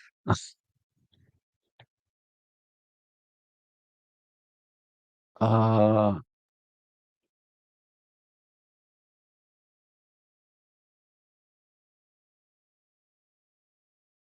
a lens for that, 700 pounds. Not sure what you're referring to. The long, thin one. I have no idea what you're referring to. A macro is fun in the fall for me, and a 60 macro f mount lens does what I need. Yeah, I have the same lens. That's true. I keep forgetting. I have the 60. They call it micro. They call it micro on Nikon. I have the 60 micro 2.8. Great, great lens for my Nikon DF. This camera here. I love that camera.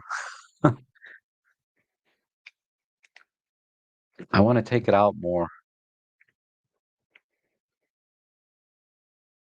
Makes amazing insect head portraits. Okay, interesting.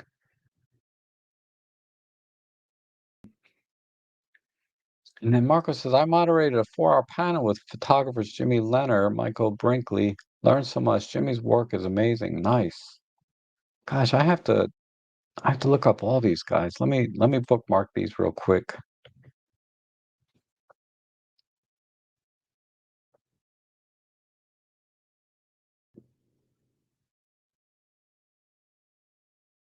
Oh, he has an Instagram. Cool.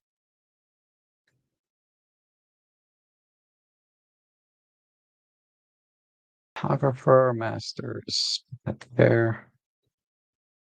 And then I learn as much from you guys as you might learn from me during these streams. That's why I love doing these. It's kind of a win-win. Michael Brinkley. Another Instagram dude, I think.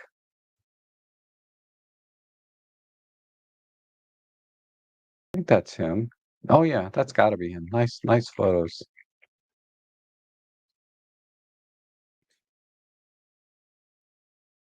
Oh, come on. Bookmark. All right, good deal.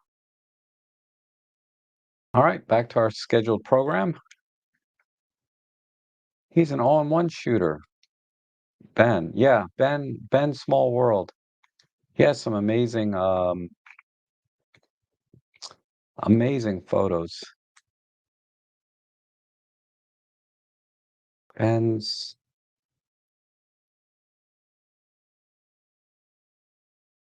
Since we're talking about macro, I will just do a quick shout out to Ben Small World. Yeah, really amazing stuff. I think he was in a live stream too with Olympus or OM Systems.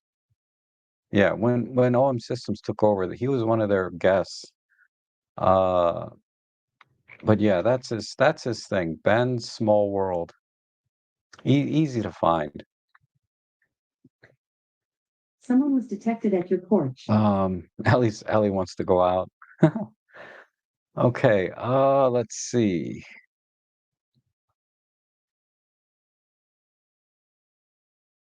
And Zoltan says those used TG4 and 5 cameras can be found on Marketplace, but without warranty, and it's a gamble buying a camera. Yeah, I've never bought anything off Marketplace. And like I said, TG7 is a camera you're gonna have for a long time. I've had my TG5, what, 5 years at least, I think. Anyway, whenever it came out, I got it, and it's still working. Still works great. And I have trust me, I've not only dropped this camera, but and not intentionally, but I have chucked this thing across the street. Like I said, again, not intentionally. I was running and it fell out of my pocket. And this thing went end over end all the way across the street. I mean, probably 20, 30 feet. Well, I don't know. But it went quite a ways. It went across the street and I picked it up. Still works great. I don't think any camera could survive that isn't designed like this.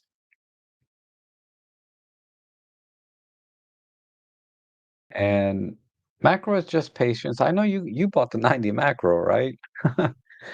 If you get a chair parked near a bush like Huntley Meadows, the subjects will come to you. Dragonflies are easy because they fly off before they shoot. They fly off before the shot. They normally return. Yes, that's true. I've noticed that too. Dragonflies tend to land back onto the same stick. Um, but yeah, I just got a new chair. Where is it? Uh, I just got a new chair for macro stuff. Another where is it? Ah, give me a second.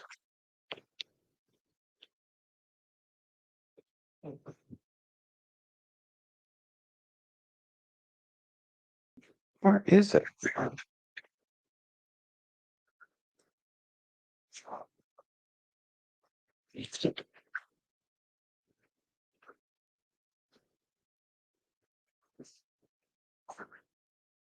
Yeah, this is going to be on my shopping channel or my shopping stream. I might do one tomorrow instead of Tuesday because tomorrow's the last day to get deals on the OM system stuff. So they say. They told me August 30 was or August 31 was going to be the last day for the deals. And then they extended it to September 30. And now October, November, we're talking Black Friday deals. Are they just lying to us and again about I hate that. I hate when they say the deal's going to be over and then it's not. Anyway, this chair, right? Uh, I don't know if you can see. Let me see. Yeah, I got this chair. So this is a birthday gift to me because they I have 2 chairs, but they're kind of ripped now. Uh, and one I bought from Goodwill for like $5, and I didn't realize till I got home that one of the legs were broken, so I can't really use it. Um, I mean, I can sit in it, but then it's risky, right? But so my nephew got this for me for my birthday. I'm so happy. So now I can do some macro work. Um,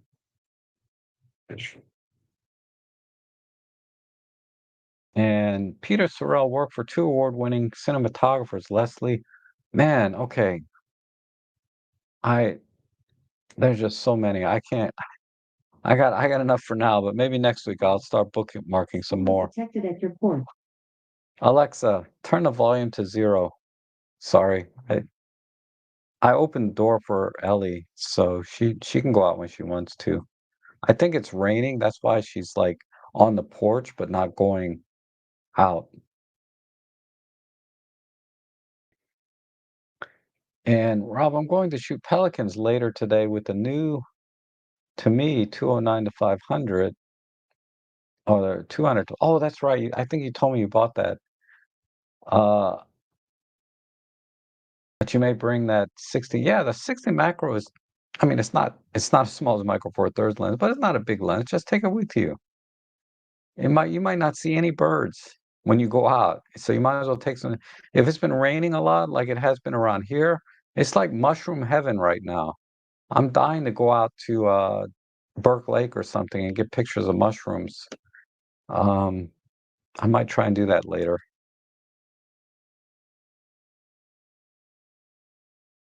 And I might making a trip to Weekend Conowingo in early November. We'll keep you posted. I'm in Connecticut, but only a few hours away. Okay. So you're probably twice as far, but yeah, definitely. Definitely. There is a November weekend that like November 2nd or something. I'm booked for something already, but don't let that stop you. Just come, even if I can't make it that day. Uh, but let me know. Let me know. Maybe I can do both. We'll see. Because that would be, I think it's a weekend event. So I can go like Saturday or Sunday. It's the Nature Visions or whatever. So we could do Saturday, like kind of wingo, and then Sunday I can go to the Nature Vision thing. And I have the Tamron SP90 DI Macro 1:1 VC. Yeah, the Tamron Macro 90 is legendary. 2.8. Yep. It's a win-win for all. Absolutely. That is a great, great lens. Back in 2018, DP Reviews did a shoot with waterproof camera. I think the TG one. Yeah, I remember that. I remember that. They compared against the Panasonic, the Ricoh, I think, and the TG5. There might have been one other one. I have another waterproof camera. I got it for like $70.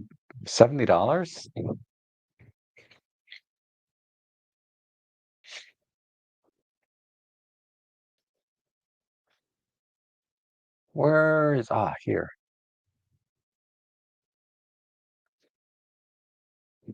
The Fujifilm makes these little XP cameras.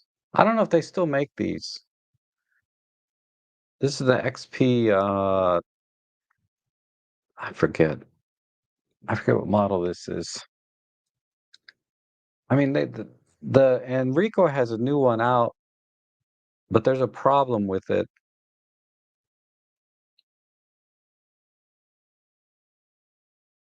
This is the XP75, I think.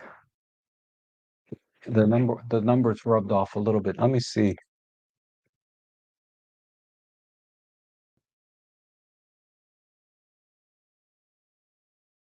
XP70 maybe. No. Oh, there you go. Wow. Look at these guys. I mean, the XP80 is ridiculously priced, but that's probably parts only. That's got to be parts only. How can that be $39? No box or any other accessories, please note, blah, blah, blah. The camera is in fair condition.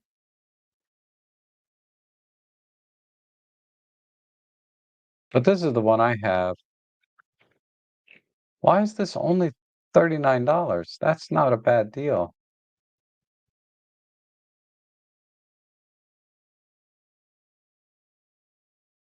I know, then you see this and people are like, wow, why would I spend 500 bucks when I can get this, right?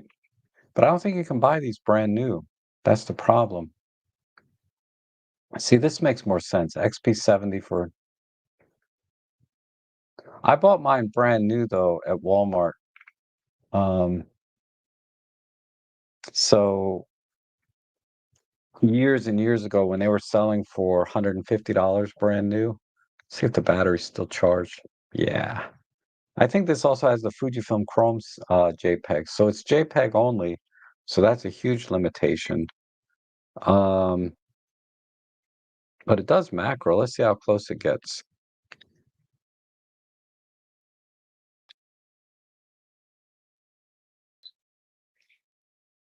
It has exposure comp.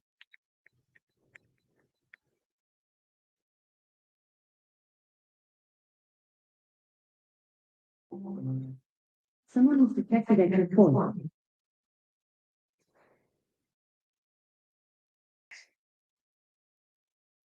It doesn't get anywhere near as close.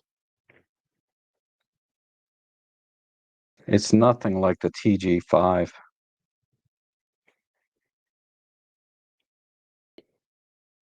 So, and it's the focus is failing a lot.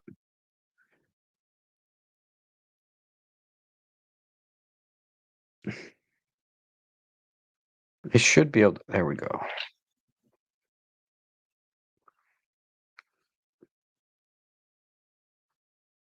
So that's the closest I could get to my keyboard. So that key is about the size of a penny, right? I don't know if I can get it to. That's the macro mode on this camera. So it's nothing like the TG5. If I take the TG5 out, and it doesn't have the LED ring and all of that stuff, there's no comparison.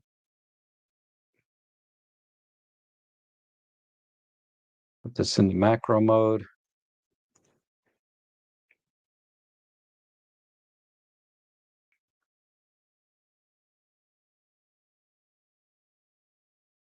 And zoom in.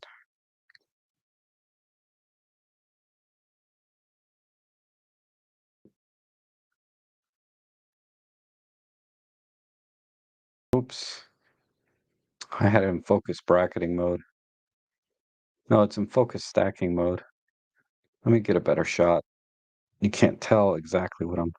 What did I take of this one? The function key? All right, let me do the function key. Let me take it out of bracketing. Hold on, we'll just do a close-up.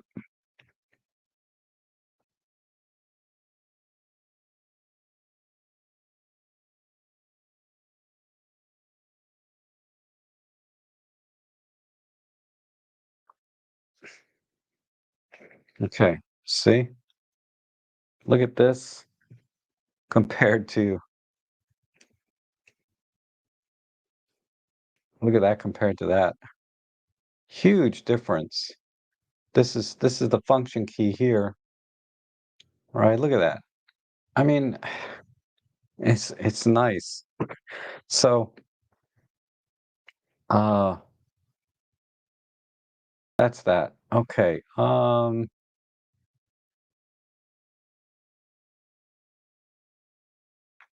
Awesome shots. Thank you. And so I'm a bit behind, but I noticed a huge difference with my OM1 after the firmware update, upgrade, especially for birds. I haven't updated myself yet, But thanks for sharing your experience. A lot of people are saying the same. They are noticing a significant improvement in the autofocus. Uh, I want to be able to quantify it somehow, though. That's why I haven't done it yet. And the weather's been total crap. Plus, I have a couple lenses I have to review, but I'll get to it eventually where I can quantify the firmware update if it made a difference. I have some ideas on how I'm going to do that. So, uh, as always, take anything I do with a grain of salt, though. I make mistakes all the time. Like someone pointed out a mistake I made in one of my videos, and it wasn't a big deal. I just inversed some numbers. Um, but yeah, I have to be careful. You focus on portraits. Rob says, "Did you know that in Europe, the Voigtlander cameras and lenses are thought to be superior to Leica?" Wouldn't surprise me. Voigtlander makes good stuff, and 403 pounds at a decent price. Yep. If you're talking about for the TG7, absolutely. And the Z5 staggers shots automatically to stack later in software. Real handy for macro. Yep. Z5 is a nice little camera.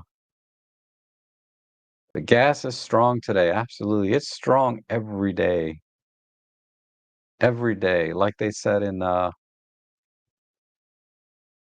movie Sixth Sense, when that little kid was like, "Well, what did you ask her?" And the mom says, "Do you make me proud?" And the answer was every day. So in my case, it would be, "Do you have gas?" And my answer would be, every day. Every day I have gas. Oh, so you can get good macro shots first thing in the morning because they keep still. Yes, I've heard that. They're kind of catatonic in the mornings. I've noticed that with bees a lot too. But now it's fall, so I'm not a macro guy, so I don't know. Fall time is a good time for stuff, or winter, what to do. And Zoltan says, I need to put a stop on my gas because lately I'm sacrificed to purchase prime lenses for my Olympus. And I'm at the point where I'm tired of the ramen noodles daily diet to be able to buy Trinity. You know, take care of your health first. That trumps everything. Don't sacrifice on your health. Eat healthy. Ramen noodles is so bad for you. It's kind of a guilty pleasure for a lot of people. God, I'm getting so hungry now. Thanks, Zoltan. Or I'm sorry, that wasn't Zoltan. Who is that? Uh, yeah, Zoltan. I'm so hungry.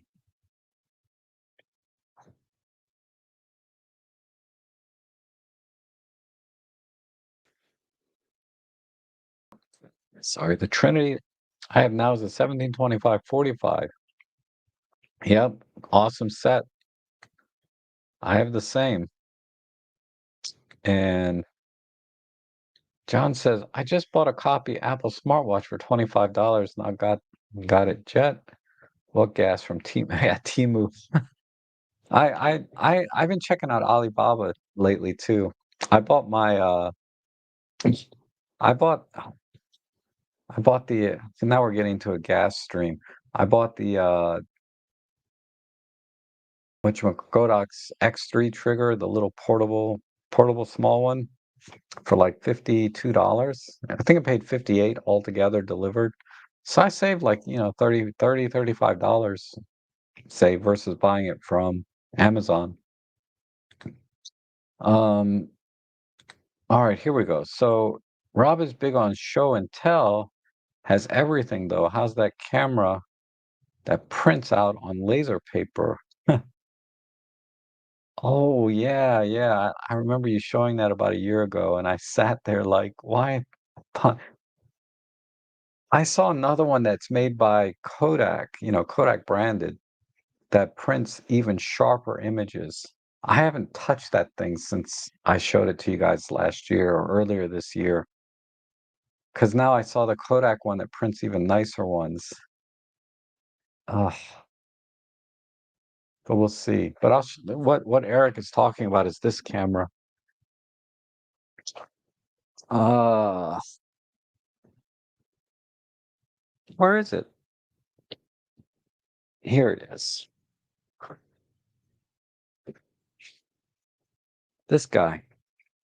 I think I paid $30 for it, but it prints on like receipt paper, like you get at the restaurant and stuff, the receipt. Let's see if the batteries are still good. That's the printer. That's the power button. Yeah, it's powering up. It's a little kid's camera. And so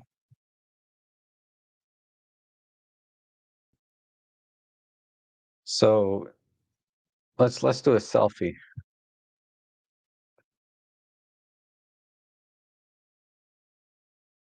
Okay, and then it prints out, right? See if I can get this to show without. Oh, not very flattering. Not a flattering picture. But yeah, this will be fun to take just take to parties and things, I guess. Certainly, give it to a little kid. And it's relatively compact. I mean, it's TG5 is about the same width. This is a lot thicker though, because you got to put the paper inside. Uh, but yeah, you can get those on Amazon for like $35.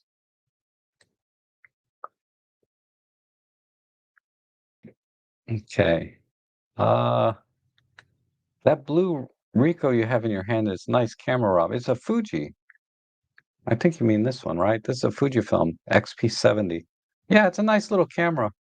And it has the Fujifilm Chrome simulation built in. I think that's the only one though. Um,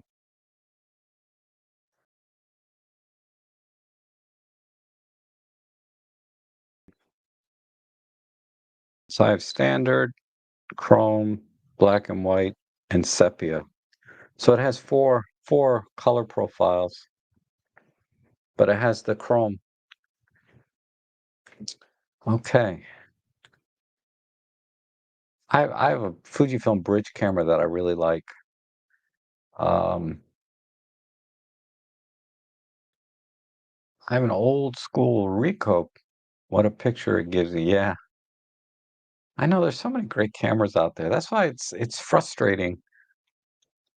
Not frustrating, but it drives me nuts. There's so many. I want every camera. I just want them all. You know?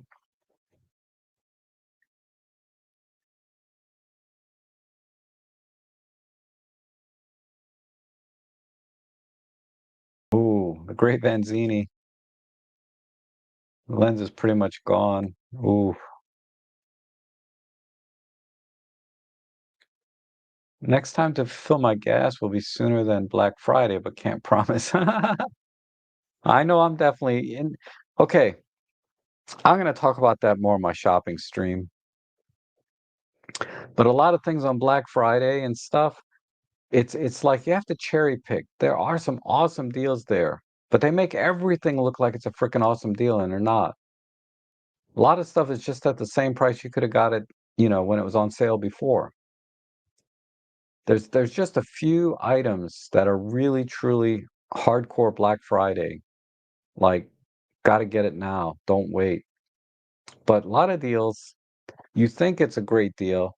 They jack the price up, then they say 800% off, and then you find out later, really it's the same price. You might even pay more at Black Friday for the thing than you would have if you waited for another sale.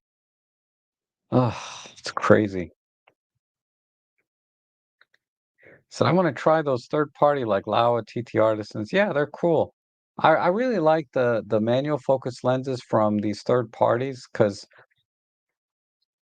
while it's fun to get nice vintage glass like from Nikon and Canon and all of that, and it's great stuff, they're expensive if you get them in mint condition or get them in good condition. A lot of times you can buy them cheap, but then they got fungus and dust and all kinds of crap in them, and they're broken. Uh, you don't need to. You can just buy brand new manual focus, lens cheap from one of these third parties, and optically, you're gonna get a lot of the same defects you would with these vintage lenses. Um, and I get it. I get it. It's not the same, right? Some of them are very unique, like the the Zenith, what is it? That Russian lens, that's pretty unique. And people like consistency, right? When they see somebody take a picture and they want to get a very similar, exactly the same, you have to get the same lens. Okay, you're not going to get around it.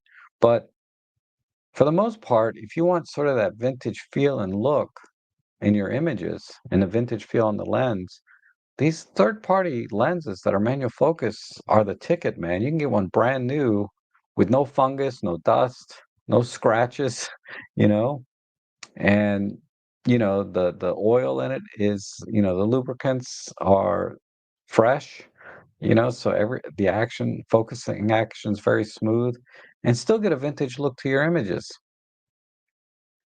So I'm with you on that. And the Academy Award goes to and every day and twice as bad on weekends. Yeah. Yep. Talking about gas.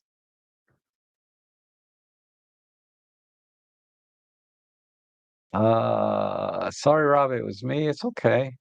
You don't need to apologize to me ever.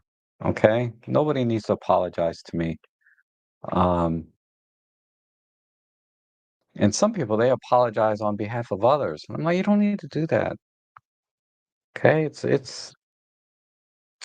okay. Here on YouTube, it's freedom of speech. Say whatever you want. I don't get offended at anything. You can tell me my photography sucks. I don't know anything about camera. It's okay. From your perspective, maybe that's true, right? That's one thing I learned in life is the opposite of a truth is usually another truth. And your truth can be very different from mine.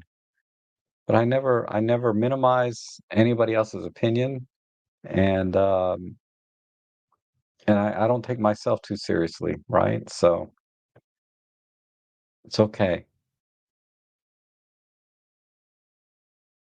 If we had unlimited funds, I would need a mansion for not but cameras with all the lenses I would buy. I know, right? Um, my God. It's like, who has the all the money in the world and gas is and I mean literally gas, but uh Jay Leno's garage. That guy has every car. His obsession are cars. But imagine if somebody like that were into cameras. Marcus Pix is probably the closest thing we have to a Jay Leno's garage in the photography world, is my guess, right?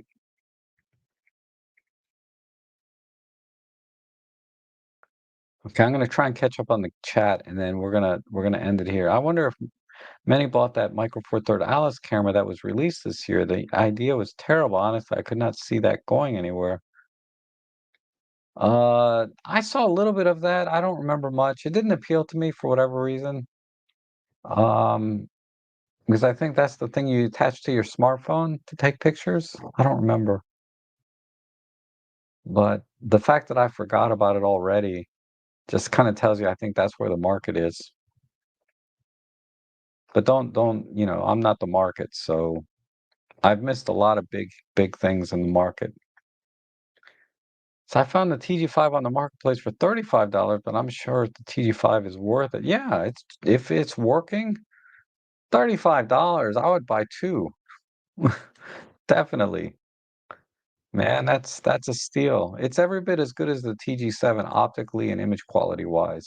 It just lacks a couple of minor features that are useful. But if you can find a TG5 for $35, forget the TG7. Just forget it. Don't even, you're not missing out. Use use the use the $400 you're going to save or $450 you save and get something else.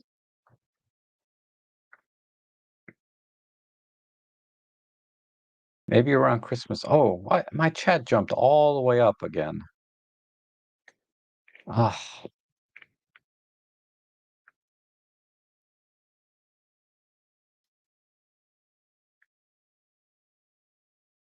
so why don't you make a membership for your channel like Robin Wong did, and people could sign up and pay you for the membership, extra revenue. Like I said, I've people have suggested that to me, and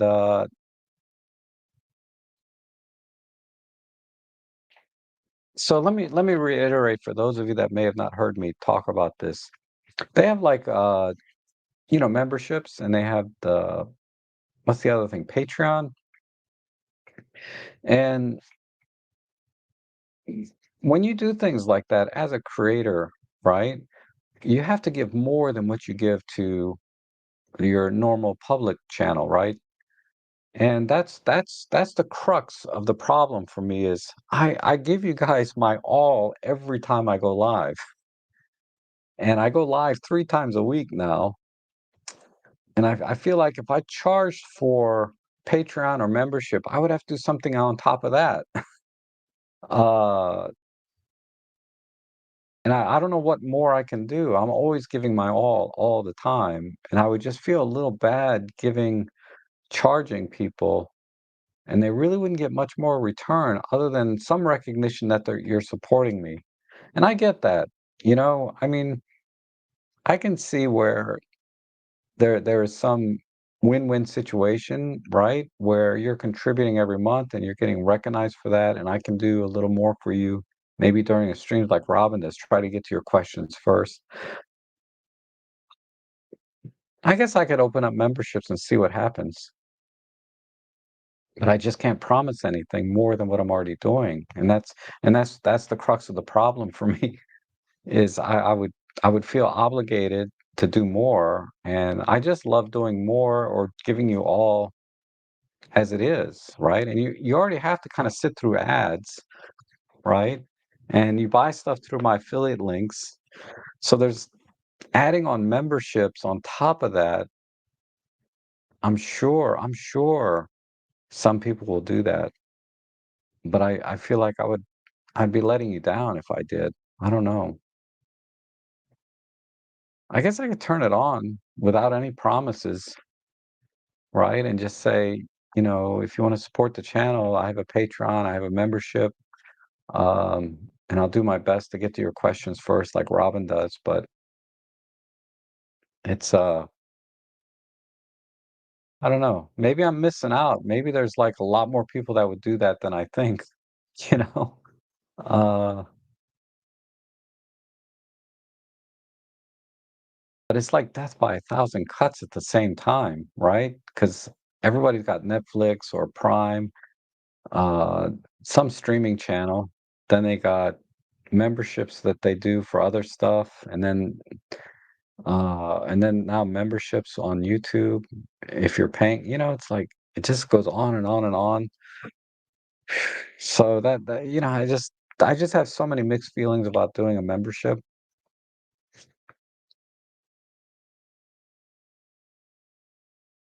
Okay, Darko, we will see you later. Oh yeah, Wayne, I think you sent me a text or message or something about that. Uh, I hope they send me one. I don't have a particular interest to buy one for myself. Uh, but because I did a video on a $30 lens that gives great swirly bokeh. What Wayne is referring to are these vintage M42 lenses that have like the swirly bokeh, and the one that I saw was like 280 bucks.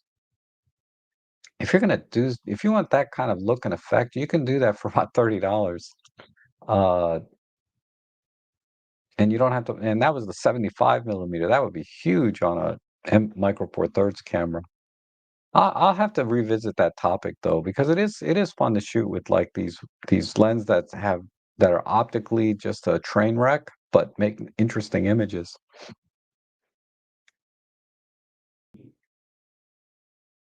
New Pen F2, agreed, Anthony, definitely. Take my money. I would buy one instantly. And great show and happy birthday. Thank you. Thank you, David. I appreciate that. Uh, I say sorry because I can be annoying, kind of like, "Hey, Abbott." Oh, yeah, guy in Robin Hood, man, in tight scenes. Yep. I barely remember that movie, but I kinda remember that. If you don't know that scene, just look it up. Hey, Abbott. Yeah, I'll have to look it up again. I vaguely remember that scene, though.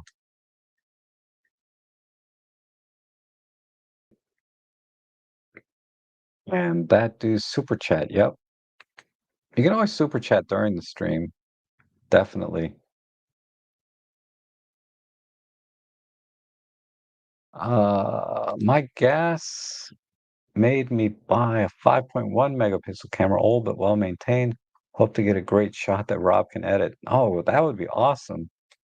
And thanks for your feedback about the uh posting the images online. I think you're right. I don't need to do that. Um, Rob, could you do your photo editing live for members only? Yeah, I could. I could, but I barely get 20 people to watch me live as it is. How many members would show up? 2? 1? Just you? I don't know. I'll have to give that some thought. Um, some people like to contribute, and you would probably spend it on camera gear anyway, so it's a win-win. Yeah, I would definitely spend it on camera gear. I rarely buy anything else, of consequence. You buy the necessities, clothes and food, but probably 90% of my disposable income, and I use that term loosely. Most of my income's not disposable on camera stuff. So I already have Adobe memberships. I know, right? And some ports just want to support you because we appreciate the effort. You could just give early access to your videos and direct them to Q&A. Yeah, that's what Robin does, right? Early access to videos and stuff. Um, but I don't see a ton of value in that to people that are paying monthly. Um, I get it, just do something over what everybody else gets, how minor it might be. Uh, but we'll see. I don't know. Let me look. Let me look. How many people here? It's only 44 people here now, right? So,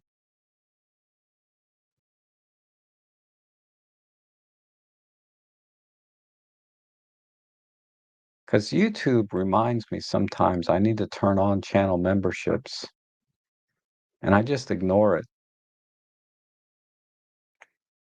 What does it say here? Finish.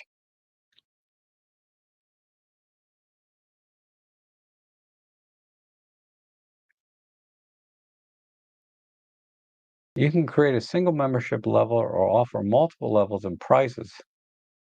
Have fun coming up with unique perks and reward members at each level. So unnamed level 299, unnamed. This is, I guess you can set the prices to whatever you want, but these are the defaults. So if I do one level,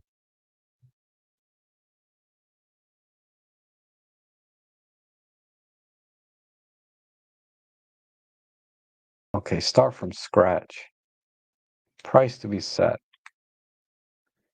Next. So let's edit this. Interesting.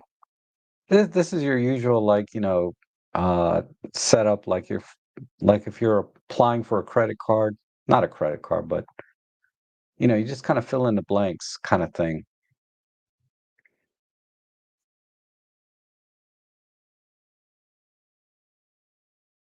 How about if we do 99 cents?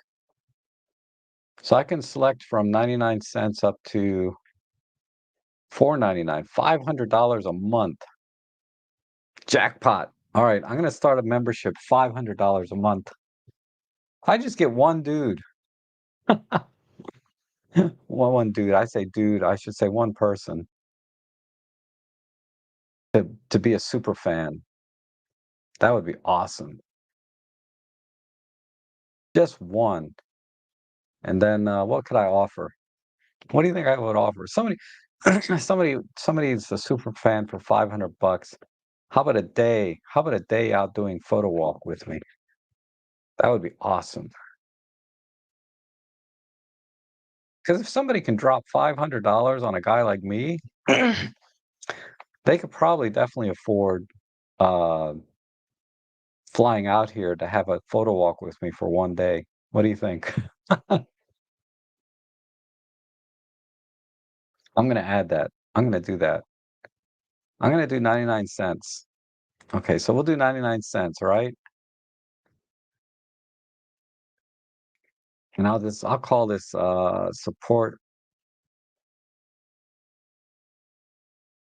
me for 99 cents. That's a good name, right? Support me for 99 cents. Okay. You get a loyalty badge. We'll add an emoji. Oh, I don't know what that is. Let's see. We'll add an emoji.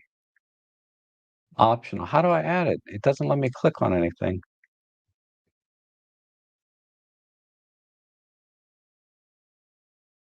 Perk title required. Oh, this is where I can add perks. So the perks can be member-only videos, early access videos, member-only shorts, member-only live chats,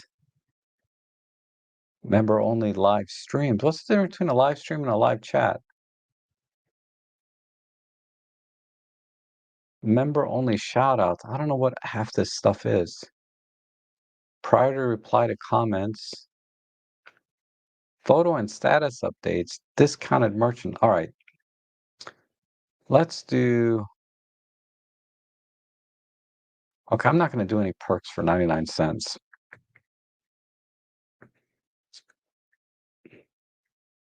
Done. Tailor your offer to work for you as well as viewers. Spend time customizing your offer now. No, that's fine. 99 cents. Why am I getting an asterisk?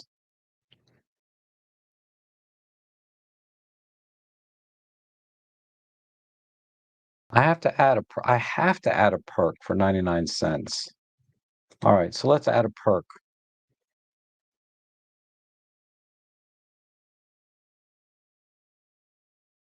We'll do member only shout outs. How's that?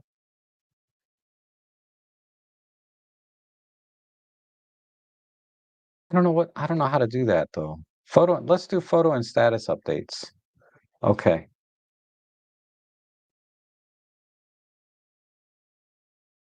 And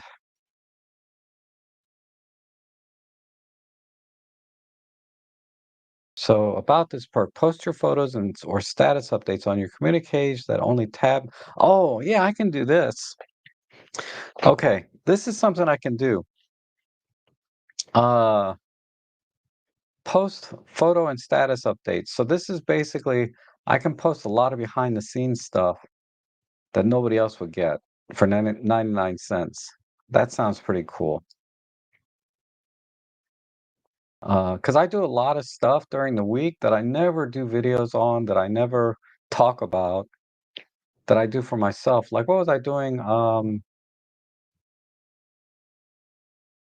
don't know, but I'm doing stuff every day with photography related that I never share, right? I could do that on my community page for members only.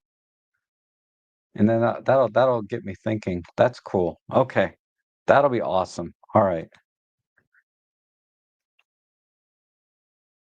The stuff I do photography related that I never share otherwise. That's a good title, description, right? I don't need to give instructions. So, aha. We'll do next. So this is a level 1.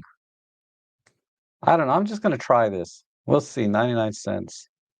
I understand that once my offer is reviewed and approved, I'm unable to change prices. To introduce a new price, I can create a new level and or delete existing level. Deleting a level will cancel existing member. Yeah, that's fine.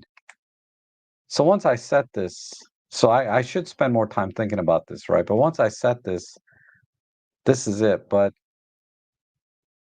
let me just double check what I said I'm going to do. And this is the problem with this is why I didn't do it before, because I have to promise stuff.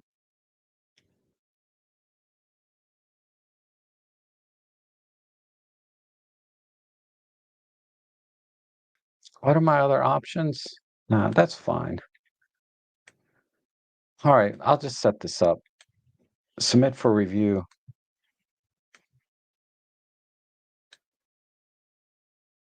All right, so anyway, I'll have memberships available soon for 99 cents. And time to time, I will post a behind the scene picture or status update about what I did that day. That's photography related.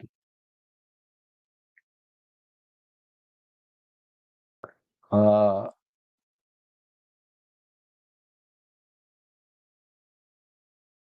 and let me catch up on the chat, then we'll call it. Oh, happy birthday! Thank you. I appreciate that. Hippo Birdie to use. Come on, everybody, sing. Oh my God, somebody's saying. Yeah, I got the chorus at one of the restaurants I went to this week. Okay, Ken says, thinking about getting the EP7. I can get it for 400. Yeah, that's a good deal. I would be mad if they put out the EP8 like the next month and face the tech. I know that's the catch, right? It's like people bought the OM1, then like next week the OM1 Mark II came out. Trust me, that you will just you'll never be able to avoid something like that happening. Uh, but phase detect is really only useful for, in a camera like that, it really only be useful for video. Uh, and even then, only a little bit better, right? Uh, because I use the EM10 Mark II for contrast detect video a lot, and it was fine. It wasn't great, but it was fine. Phase detect, like I'm using now, my EM5 Mark III is certainly better. But in photography, you don't have to worry, I don't think, too much because you're not going to use that an EP7 for birds in flight, sports action, all that stuff, right? The EP7 is going to be like your everyday camera to go around. And I don't think having phase detect. So if they come out tomorrow with an EP8 with phase detect, yeah, get it. But if you buy the EP7 and a couple of months later the EP8 comes out, and the intent of that camera is for photography, I don't think you're missing much. I don't think you're missing much because they're not going to come out with an EP8 that is um, got a ton of bells and whistles in it that never existed before, right? It's just going to be another rebadged EP7. Maybe they put a new chip, phase the tech in it. I don't know, but it's not going to be like a game changer camera. So getting an EP7, you'll be fine. Either way, 400 pounds, and you know an EPA is going to be 800 pounds, right? Or whatever they're going to charge. They're going to charge more than 400 pounds. So I wouldn't worry about it. If you can get an EP7 for 400 pounds, that's like 500 US. That's a good deal because they're selling for like $800 everywhere else. Um, I recently got the OM1, but it appears to focus on bushes when the birds are in between. Do you know how to compensate for that? I can go and turn subject detection off, but that likely would miss the shot. Okay, so this is what I do. It's my OM1 here. This is a common problem. They say the new firmware is better at ignoring the branches between the birds and stuff. Um, and I should do. I think I have a video on this. I don't know, but you see your little function lever here, right here. So put the uh, function lever one, set up your birds in flight settings and focus settings, all points, right, with bird detect on. And then, uh, I don't know, can I plug this into something? Let's see. So I did say open Q&A on the thumbnail, right? So I guess I should answer a couple questions. Let me see if this works. Yeah. I'd have to go to um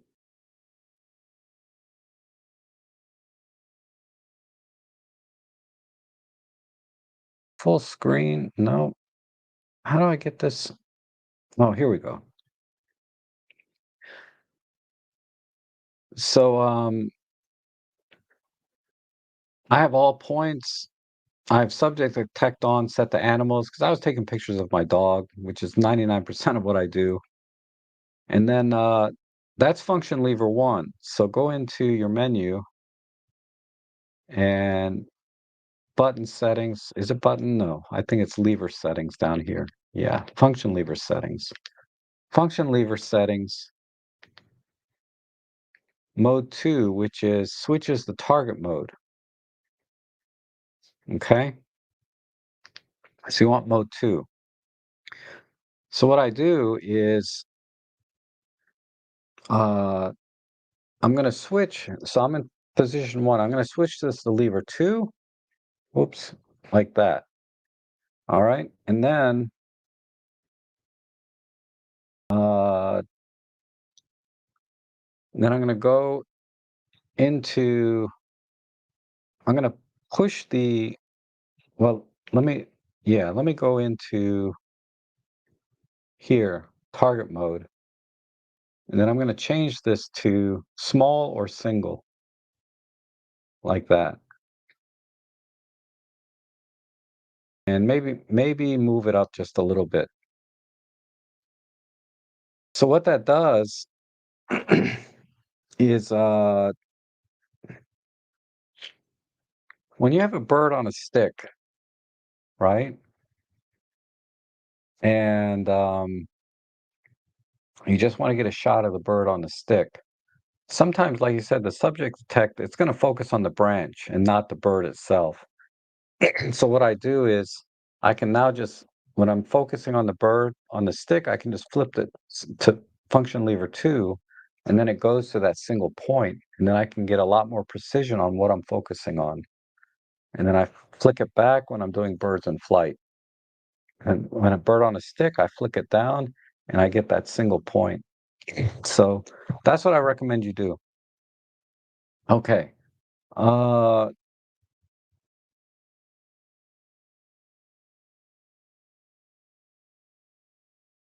and then occasionally members only stream on Friday or evening. Yeah, maybe. Maybe. That'll be my next level up, right? So I could do a stream every week, members only. Something like I'll give some thought. 99 cents is too low. Start with like $3 to $5. You know, 99 cents is fine. $3 to $5. I need to offer something more than just a photo or an update on my community page. Um, awesome. I'm signing up on Thursday when my deposit comes in bank. And thank you, Ram. Okay, Zoltan. Love the price. Anyone can afford it. Sure.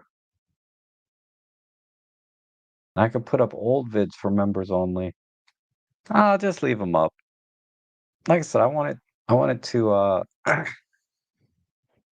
I'm just trying it because everybody keeps asking me, and I want to do what you guys want, right? As much as I can.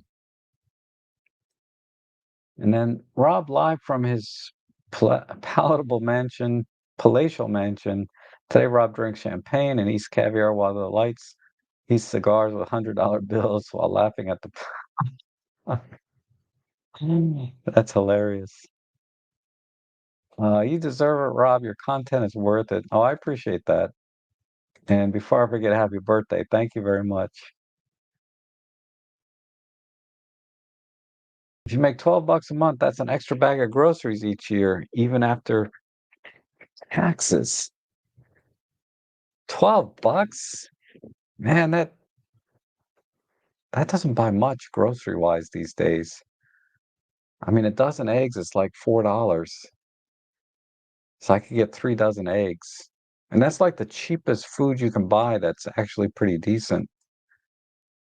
Oh, inflation, inflation, inflation. Exactly. I want to use it for everyday street. I love the tilt screen for street. Okay, yeah. 400 pounds, I would buy it. Definitely. If you get enough money, you might be able to afford that like a Q3. Ah, yeah. One day I'm gonna own a Leica. One day. So looks like I'm all caught up. So I will kill it here because I'm so freaking hungry. And I've been streaming for 2.5 hours, it looks like. 2.99 for eggs here. Well, I get the organic. I get the organic. I don't know why. I shouldn't pay for organic. But supposedly the nutrition they're nutritionally they're better. Like the density of the vitamins and stuff are better in the organic, grass-fed, free roaming. So I pay like 450 sometimes, give or take. Um, but okay, okay, thank you, Jeff. And yeah, sorry, Jamie. We'll catch up with you. I'll be back tomorrow or Tuesday. Uh, I'll have to see what the weather's like. I don't know. We'll see. But I'm definitely going to live stream tomorrow or Tuesday, my shopping stream.